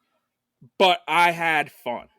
I enjoyed it to the point where I'm probably going to buy this again. This is a movie that if you have a long day of work and you just want to come home and not engage with the movie, you just want to watch it, this is it. If you want to iron your shirt or fold laundry and you need something to put on in the background, this is it. Look, I said this last night while we were sitting there watching the credits. I was like, if this thing were to come on again right now, I'd sit here and watch it. I plan on seeing this in IMAX 3D. There's 40 minutes of it in IMAX, and I'm like, I should not be more excited to see this in IMAX than I was fully at 12. It knows exactly what it is. It's corny, it's funny, it's dumb, but god damn it, did they put their fucking heart into this There thing. is a scene in this movie where they're in the lab at Area 51. And I'll get to Area 51 right after I make this point. This is a TV movie. And by that, I mean, this one scene had so much editing because they had so much coverage. So like a TV show, they would cut to every angle they shot. And I just remember sitting there watching it. I'm like, bro, we've had 10, 20 edits in the span of, I want to say 10 minutes because it was shot like a TV show. So they just had coverage everywhere. Just cut for no reason, for no rhyme or reason. I'm just like, you know what? Fine. Yeah, fine. Yeah. Like it's I like this movie better than most of the Marvel shit we've gotten this year. I'm gonna be real with you. I like this better than fucking Deadpool and Wolverine. And I'm like, I'm not mad at you for that because honestly, this has nothing to do with canon. Right. No fan service. Right. It does try to set up some shit, but like that, I will tell you right now, that shit probably ain't happening. Yeah, 100%. No, like, right, no, like 100%. That's why I love this movie because it has the balls to set up some shit, and I'm like, how y'all gonna execute this and where? Because this shit ain't happening in Kraven the Hunter, baby. Right, but like this movie has me excited for Kraven the Hunter. Yes. If they put this much energy into this, Kraven the Hunter may be the best thing we see this year. I swear to God, like, or the most entertaining. You know what's wild is Kraven the Hunter was supposed to come out before Madame Web, and now it's coming out after. These motherfuckers think Kraven's gonna be a hit, and they're putting it out at Christmas. So I'm like, okay, all right. Okay. I feel like Jason Bateman in Dodgeball. That's a bold choice, Cotton. Let's see how it plays out.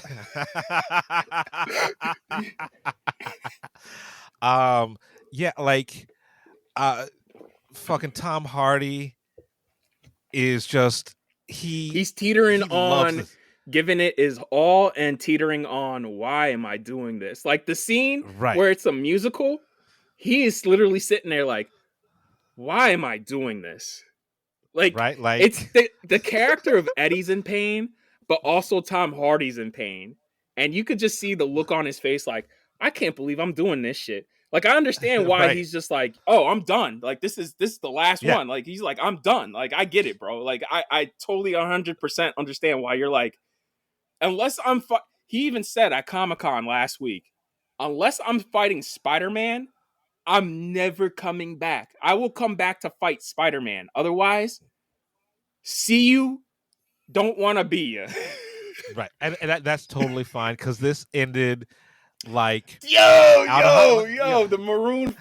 listen, I'm going to tell you right. They play a Maroon 5 song with a montage, and I was just like, oh, listen, y'all went there? Y'all really went there? Like... A+. They knew exactly what this was. They knew exactly what this was. Yeah, hell yeah. I was just like, yo, okay, all right. Like the major I remember when we saw that when we did the trailer, the very first trailer for Trailer Talk, and they played Major Tom in the trailer. I was like, oh, that's a choice. And then I did not know and was not expecting that to be a major fucking plot point in the movie itself. I love that fucking scene. Look, come on, Eddie, sing along. Ground control to Major Tom. You gotta have some fun with your life. The only person who makes sense in this movie is the little girl. Because the little girl is just like, Why hasn't Child Protective Services come and got taking us away? Yes, she says that, and then it gets to the end of the movie, and I'm just like, oh, this little girl's right. Y'all motherfuckers should Like, not be. are negligent. Yeah, like holy negligent. shit. Also, but let me get to my point about Area 51 and this motherfucker. So Area 51, they're collecting symbiotes and testing symbiotes or symbiotes. And they're going, but one of the things about Area 51 is it's under demolition, and they're gonna shut it down and destroy it. And I'm like, if y'all have symbionts, y'all would have more security and keep Area 51 open. That makes no fucking sense.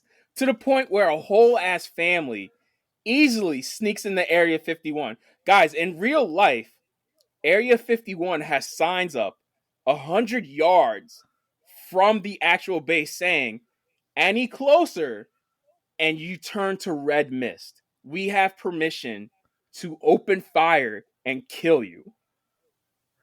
Look, but that's why all the super secret science shit was happening in Area 55.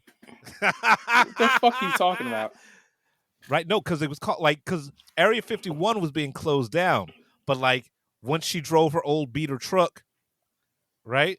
The elevator led them down to Area 55. I missed that. I totally missed that. You missed it. Yeah. Yeah, because so they're shutting down Area 51, but Area 55, which is underneath Area 50, this is that movie. This is the movie we're talking about. This is what I mean.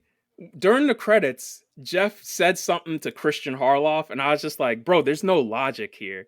And the dude behind me goes, yeah, clearly. Yeah. And I'm just like, again, nigga, after the opening scene with Null sending symbionts through our planet through Doctor Strange portals. Right. That's on you, bro. That's clearly on you. You stayed. You stayed past that. And you stayed till the post credits. Because there's two. Let me just say this. This movie is a soaking wet 90 minutes if you leave right when it says Venom, The Last Dance. There's a mid-credit scene, which is some bullshit. And then there is a literal super post-credit scene that's not even worth staying around for. That nigga behind me, that dweeb behind me, he stuck around for it. So, bro, if you hated the movie that much, you could have just fucking left right when the credits started. But you stuck around like the rest of us. And I remember we talked about this. We walked out before the credits for both Argyle and the King's Man. Yeah, so so it can be done. Look, well, also those motherfuckers were over 2 hours. That's the one thing I'll give both Venom, Let There Be Carnage, and Venom: The Last Dance. They know exactly what they are, and that's why they keep it 90 minutes, a tight 90 in minutes. And the only thing, my only complaint about the fucking movie, I was able to let go, just because so there's this whole entire thing where there's this acid bath that they're using to during the demolition of Area 51 for some fucking reason, right? Instead of recycling shit, we've got this acid bath. I wonder how that's gonna play. It's the Chekhov's bath, as we'll call it. Right. Chekhov's bath. Chekhov's bath. Right. If you show an acid bath in the first frame, it's got to be used by the last frame. Oh shit! But my only quibble is Venom never saw them use the acid bath, so how did he know to use the acid bath? But besides that, and even that was fuck it. Why am I thinking so hard? Yo, you know what, man? There's a whole scene where you see it in the trailers. They fight a giant monster on a plane, and that plane, one of the engines blows up, and we never find out what happens to those people. I'm like, oh, did those people live or die? What the fuck? Doesn't matter. Just gloss over that. Also, the movie brings up a good point. Somebody tries to shoot Eddie, and in a struggle, Eddie ends up killing this person. And Eddie is now officially a murderer in the first time in this series. Right. And it weighs heavy on him for about 30 minutes and then completely dropped. Good. Chiwetel brings it up when he shoots him. You killed one of my people, now I kill you. And then After that, never mentioned again. Yeah, but here's the thing. Like, I'm not even mad at that. It's just be like, well, you gave them the order to kill me before you even knew killing me was the solution for the whole entire space invasion. Yo, Chiwetel was the only person who made sense in this movie because he's just like, what the fuck are we doing? And all this should be destroyed. I don't know why we're keeping any of this. Also, I don't know how these scientists are symbiotic because the only way you can survive a symbiote bonding with you is if y'all are symbiotic. If you're not symbiotic, if you're not a match, yeah, you die, because Venom in the second movie just willy-nilly's hopping from person to person, killing them. Like, you see them throw up their guts and boil over and die. In this movie, symbiotes are just taking over people. They're symbiotic matches. No problem. They come in and help Venom just join the fight, and I'm just like, you know what? Sure. I love the team up. I love a team up. Sure. There's a part where Tom Hardy's riding a motorcycle and he's fighting along another symbiote, and he's just like, the helicopter blades. And I'm like, you know what? Sure. And everybody started laughing when they started using the helicopter blades as weapons. As swords. And I was just like, you know what? I don't know why y'all laughing. This is cool as fuck, yo. This is cool as fuck. Yo, this movie is like 12-year-old me would have been like, that's this exactly is the best fucking That's thing. exactly what I was thinking. I was like, if I was 15 years old, this would be the best fucking movie I've ever seen. Like, right. Did you see how he was riding that motorcycle and then Venom grabbed the fucking helicopter blades and they did the fucking jump? And then he used them as katana blades. Yeah, like that is some fucking preteen wet dream shit. Yes, like if you are 12, if you're 15, this is gonna be the greatest movie you've ever seen. And like, look, the 15-year-old in me was like, yeah. Do it again. Yeah, like look. You're coming again. This is not Venom 1. This is not Venom 2. This is Venom 3. So again, right. That's on you. It's your fault that you're mad at this motherfucker. And I love the audacity of them not putting the credits, the title sequence, until the like credits, the end of the movie. Because until the credits, like that's because the first two do have a opening credits card. This one does not. Like, this goes straight into the action, right? Like, so technically, you should have watched the last Spider-Man in order to see where we start this one, but it doesn't fucking matter because they make a joke about it. They make a joke about it as soon as it's over. The only thing I would say is, like, yeah, definitely watch Venom Let There Be Carnage before this. Like, you don't need to see the first one at all. The first one, like, even this one even says, like, yeah, the first one's bullshit.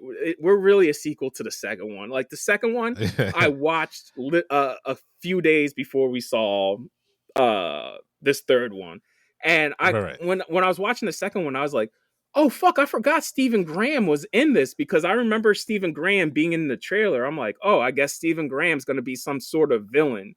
And then you get to this one, and my man is literally just chilling in a cell the entire movie. Like, I'm like, what a waste of Stephen Graham, but whatever. But he's exposition Johnny. He's literally there. Yeah. So the symbiote can like bond with him. It's like, oh, our boss is coming from the. Also, you know, that motherfucker did not die at the end of Let There Be Carnage. He just had some mutant powers activated in him, and he passed out. And now in this one, he's bonded. Like he was dead. Like, he's resurrected from the dead, and he's bonded with his symbiote because they did some test on him. And I'm just like, you know what? Sure. I don't give a fuck. Sure. I don't give a fuck about continuity in this shit. Like, who cares? Look, in this fucking movie, Venom jumps from a fish to a frog. Yeah. Right? He literally leaps frogs from species to species in a river chase. Let me say this. He bonds with a fish, and then he needs to swim faster, so he eats another fish and becomes bigger somehow because of that. And I was like, you know what? Sure. Go ahead, man. Like, the fact, like, if you're mad that there's no logic in this motherfucker, that is on you, bro. That is on. That's like 100% on you. Like, literally, because I forgot, we need to start doing like plot synopsis in our reviews. So like, the plot synopsis in this is like Eddie's on the run from the events of the last movie, and that's basically it. Right, because he's been accused of murdering Stephen Merchant, Or Stephen Graham. Is alive. Stephen Graham, who is alive. Yes. By the way. And then the king of the symbionts, Nolan, who created the symbionts, but the symbionts imprisoned him. Oh, that's what happened? Yeah, they imprisoned him. Okay, see, I missed that shit too. Yeah. So, and the only reason he was able to even send his minions out is because Eddie died while he had venom in him. Venom brought him back to life. See, this is that shit. Venom brought back to life, and when a symbiote breaks you back to life, it creates something called a codex, which is the only key to open up Noel's prison. Can we please, and I mean this from the bottom of my heart, stop calling MacGuffins codexes. The codex. Like, goddamn, bro. Like, I thought the algorithm was stupid, but I'm like, at least Nolan tried. Like, I would take the algorithm any day over a fucking codex. Every superhero movie has a codex now.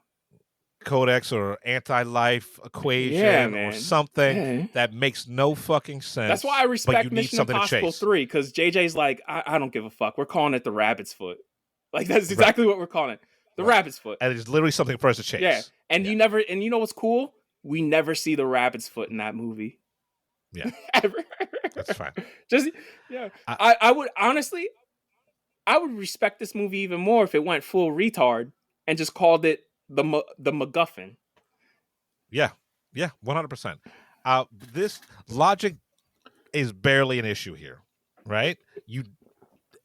But it is fun as fuck, and like honestly, kind of touching. I love the shit with the family. It's trying to get you to cry at certain points, and I'm just like, y'all don't earn that shit. Like, but I was almost there when Venom's like, the little boy's like, "Thank you for the chocolate." It's like, oh, that was sweet. I am so, because he's afraid of aliens. I'm so mad at myself that I'm gonna own this on 4K Blu-ray. Like, I'm so mad. I'm like, fuck, I'm gonna buy this 4K Blu-ray and just. There's gonna be a time where I get home from work and I'm just like, you know what? Fuck it. Press play. Yeah, and like the fucking the lead scientist. The whole entire movie it seems like a reunion of Ted Lasso, because they got like 3 motherfuckers from Ted Lasso in this movie. I want to give a shout out to Juno Temple, because I remember when she first broke off on the scene, everybody says she's going to be the next big thing, and then she kind of fell to the wayside. So I'm like happy to see her in a major Hollywood production, even if the role is fucking thankless like this. Like, I'm just glad to see her working. And by the way, her character, there's something left open-ended with her character, and I was just like, if we're getting a spinoff with her, I'd 100%. I'd be running to the theater. I'll run to the theater and see that shit. No pun intended, because I just realized, no pun intended. What do you mean? There's no what do you mean running to the theater? Because she couldn't walk. She had a gimp arm. But the power. Oh, yeah, you forgot. I forgot her power. Yeah, no pun intended, because she gets some powers, or I was just like, you know what, sure, man. Sure. And it's supposed to pay off her character arc, and I'm doing air quotes right now. And what character arc? Right? It's supposed to pay off a character arc, her power, and I'm just like, you know what, cool, man. I would definitely watch a spinoff with her character and these powers. Honestly, fucking the Christmas chick, she had a better arc. And I wish she got to keep her symbiote, because I would watch 10 million spinoffs of just her character in those Christmas colors, because that was awesome. This movie knows exactly. I can't say this enough. It knows exactly what it is. It knows exactly what it's doing. It's fun. It's just fun. Chiatel, my man, We need to stop having you be. You're one of the best actors working today. We have to stop having you be the secondary Evil general? antagonist in fucking comic book movies, bro. Right. Like, you're better than that, man. Yes, you are, You're bro. better than that. You got to stop doing this shit. Like, if this was Yeah. the first one you were in, I get it. Like, Michelle Williams being in the first 2 Venom movies, I'm like, yeah, I understand why you're doing it. Right. However, Chiwetel, like, this is your, like, 4th one, bro. You don't need to be doing this shit anymore. It's like, look. Hot tubs don't... In-ground mineral hot tubs do not pay for themselves, man. Like, Juno Temple. That's all. Juno Temple, I understand why she did this. I totally get why she did this. Rhys Ifans. Rhys Ifans is in this. He is unfucking hinged in this. Look, and like, shout out to my girl Alana Ubach. Right, I've had a crush on this chick for damn near 25 years, and she still is like, "Mwah, I love you." And the fact that you're playing, like, you've totally settled into mom role, mom hippie role, is like, oh, good for you, baby girl. This keep working. Yeah, this is. Oh, listen. Again, I say this. And I'm dead serious about this. I say this, like, if you go in and you walk out of this shit mad, again, that's on you, motherfucker. This is Venom 3. This ain't Venom 1. This ain't Venom 2. This is Venom 3. Again, the last one was called Let There Be Carnage. Had Woody Harrelson in a fucking Raggedy Ann wig reciting haikus. Yeah. At a certain point, man. You saw the trailer, right? You saw the trailer and you decided to get on your app or talk to the pimply first nerd at the counter and buy a ticket to this. You RSVP'd for the press screening.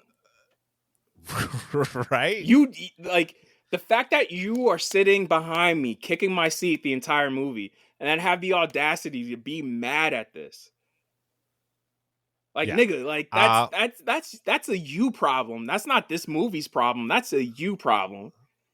Like, because every critic we talked, even, like, Christian was mad, Matt was mad, and I'm just like, I don't know how you motherfuckers are mad, bro. The dude, the dweeb behind me who I wanted to punch in the face, he was mad. I'm like, this is actually better than I expected. Literally, right? Literally, these movies get better as they go on. Like, Venom 2, better than Venom 1. Venom 3, better than Venom 2. I'm sorry.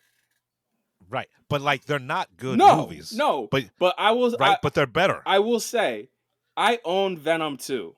And Venom 2 is a movie that you put on and do other shit.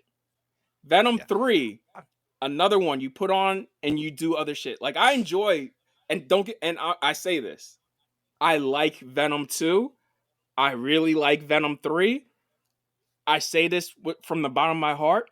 I would not recommend people go out and see this just because it's not good. But these are bad movies made for me. They are bad movies made well. Yes. Right? And honestly, I can suggest people go out because at least it's fun. Right? You like, if you don't have a good time watching this movie, you didn't come out for a good time. I was mad walking out of Argyle. I was mad walking out of Sting. I was mad walking out of Imaginary. I was mad walking out of Joker Folie à Deux. I was not mad walking out of this. I was walking on air walking out of this.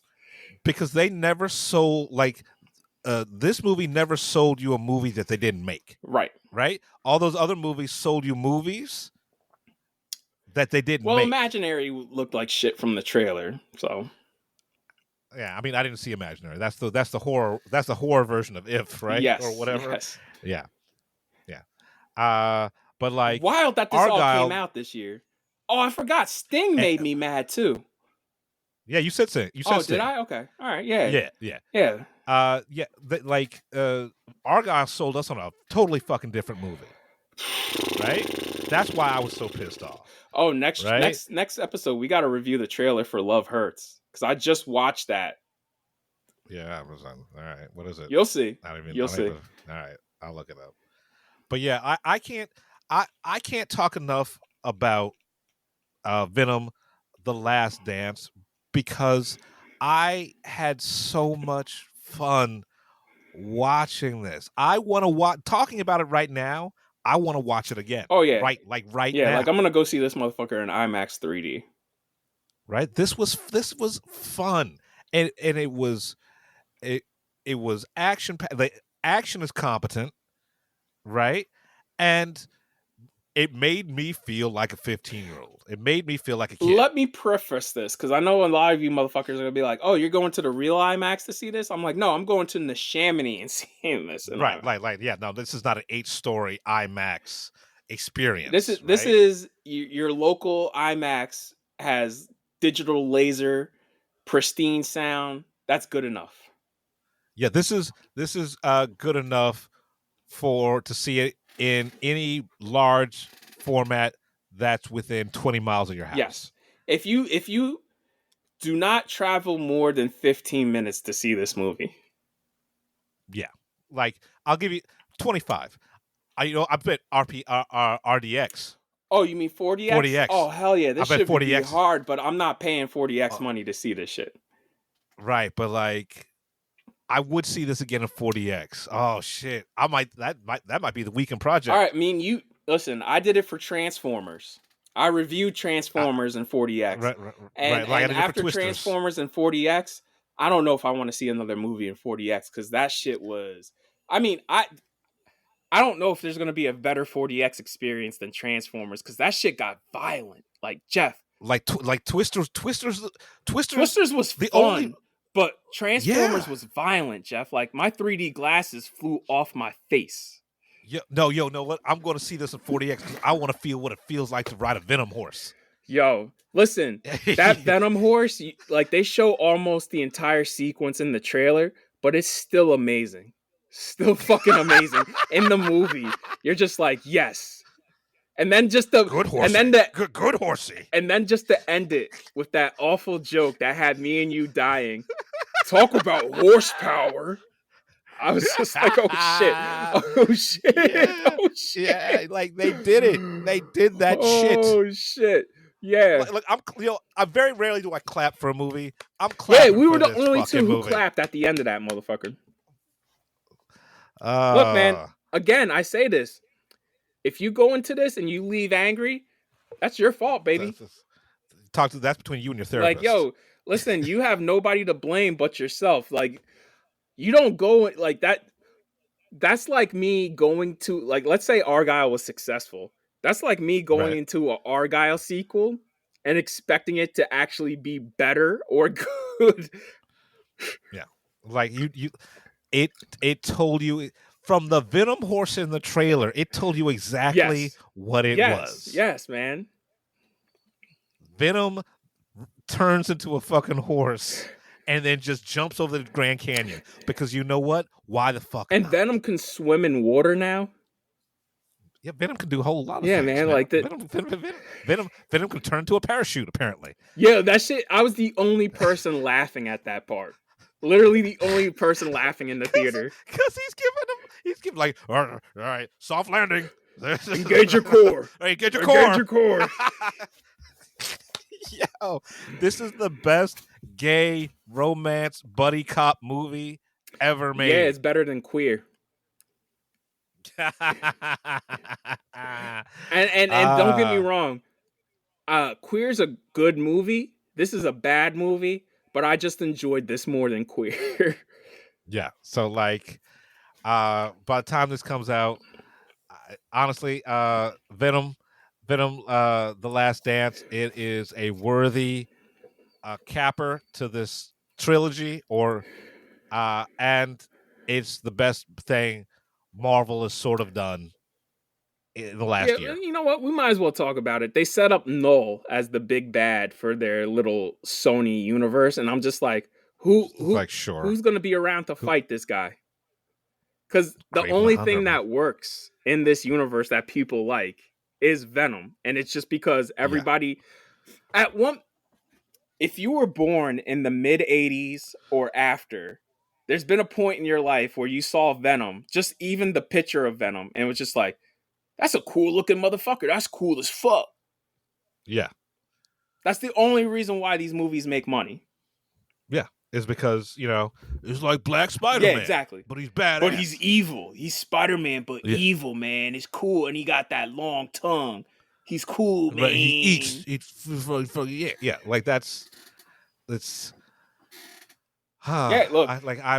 Look, it is what it is. I don't have anything else to say. This is go watch The Last Dance. Again, if you go in and you walk out mad, that's on you, baby. Like, that's on you. Like, I'm telling you right now, this is a bad movie, but I liked it. Like, it's like 100%. This is terrible, but like, this is how bad it is. It's so bad that I thought to myself, like, yikes, like yikes. But holy shit, I had a great time. Fucking the whole entire the when they're in Vegas, and Venom keeps on just quoting Swingers. Yo, you're so money and you don't even know it, Eddie. The first off, the Vegas shit, Eddie would be arrested in 2 seconds. Like, if he's a fugitive and he's just walking through a casino, and then you have Venom controlling his body, just stealing people's money, knocking shit over, breaking shit, that motherfucker would be arrested in 2 seconds. Yo, remember when Venom developed a gambling addiction? Yeah, bro. That's... or I love how Mrs. Chen is like, you need to take a shower. You smell like piss. Yo, when Mrs. Chen showed up, the entire theater started clapping. I'm like, you know what? Sure. Mrs. Chen has no reason to be in this. Like, you could cut out Mrs. Chen, and it changes nothing about this movie. But I would never cut out Mrs. Chen, because without Mrs. Chen, you wouldn't get that dance sequence.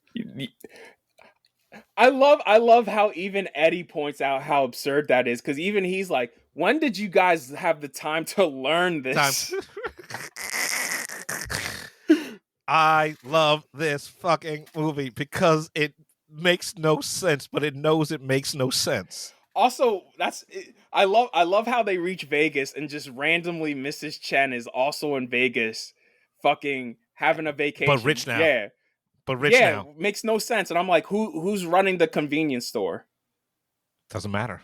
The convenience store runs itself. Yes, Doesn't matter. What, sure. Like, Venom: The Last Dance. I can't wait to see it in IMAX 3D. Now, I want to see that. I wonder which 40 minutes they're gonna pick out to be in IMAX. I don't know. I just can't wait to watch this in 4DX. If the Venom horse sequence isn't in IMAX, y'all failed. Also, we'll say that for a PG-13, they get away with a lot in this. A lot. Like, the violence. Even at the beginning, when Venom fights the dog fighters, I was just like, wow. And then Rhys Ifans gets to drop a motherfucker in a PG-13. I was like, wait, you could say motherfucker in PG-13? You can say it once, but normally you can't say it with this amount of violence. Yo, because Draft Day, it's either violence or curse word. Draft Day, they had to appeal it because they were PG-13, and at a certain point in that movie, Kevin Costner does drop motherfucker, and I remember they had to appeal it because you can only say fuck once in a PG-13. You can't say motherfucker. Like, motherfucker gets you... I didn't know it was motherfucker. Yeah, motherfucker gets you a R off the drop. That's why they had to appeal it. So when it pops up in this, I'm like, oh, wow. They got away with it. Okay. I don't know. All right. Maybe because he's British. Yo, listen. Worth it just for the last 5 minutes, because those last 5 minutes is the most insane shit I've ever seen. I was just like, not only is this not earned, but this is insane, and it's like such a tonal shift from the rest of the movie. You're just like, yo, what the fuck? Yo, the whole theater was laughing last night. That was wild. It is a romance. Yeah, this movie is a romance. Yeah. Wow. All right. So yeah. that's Venom: The Last that's Dance, episode. and that is episode 136. We're the Film Blurs. I'm Brandon Norwood, and I'm the motherfucking protagonist. I'm the protagonist. I'm Jeff Stewart, aka He Who Remains. Don't come at us. It's just fucking movies.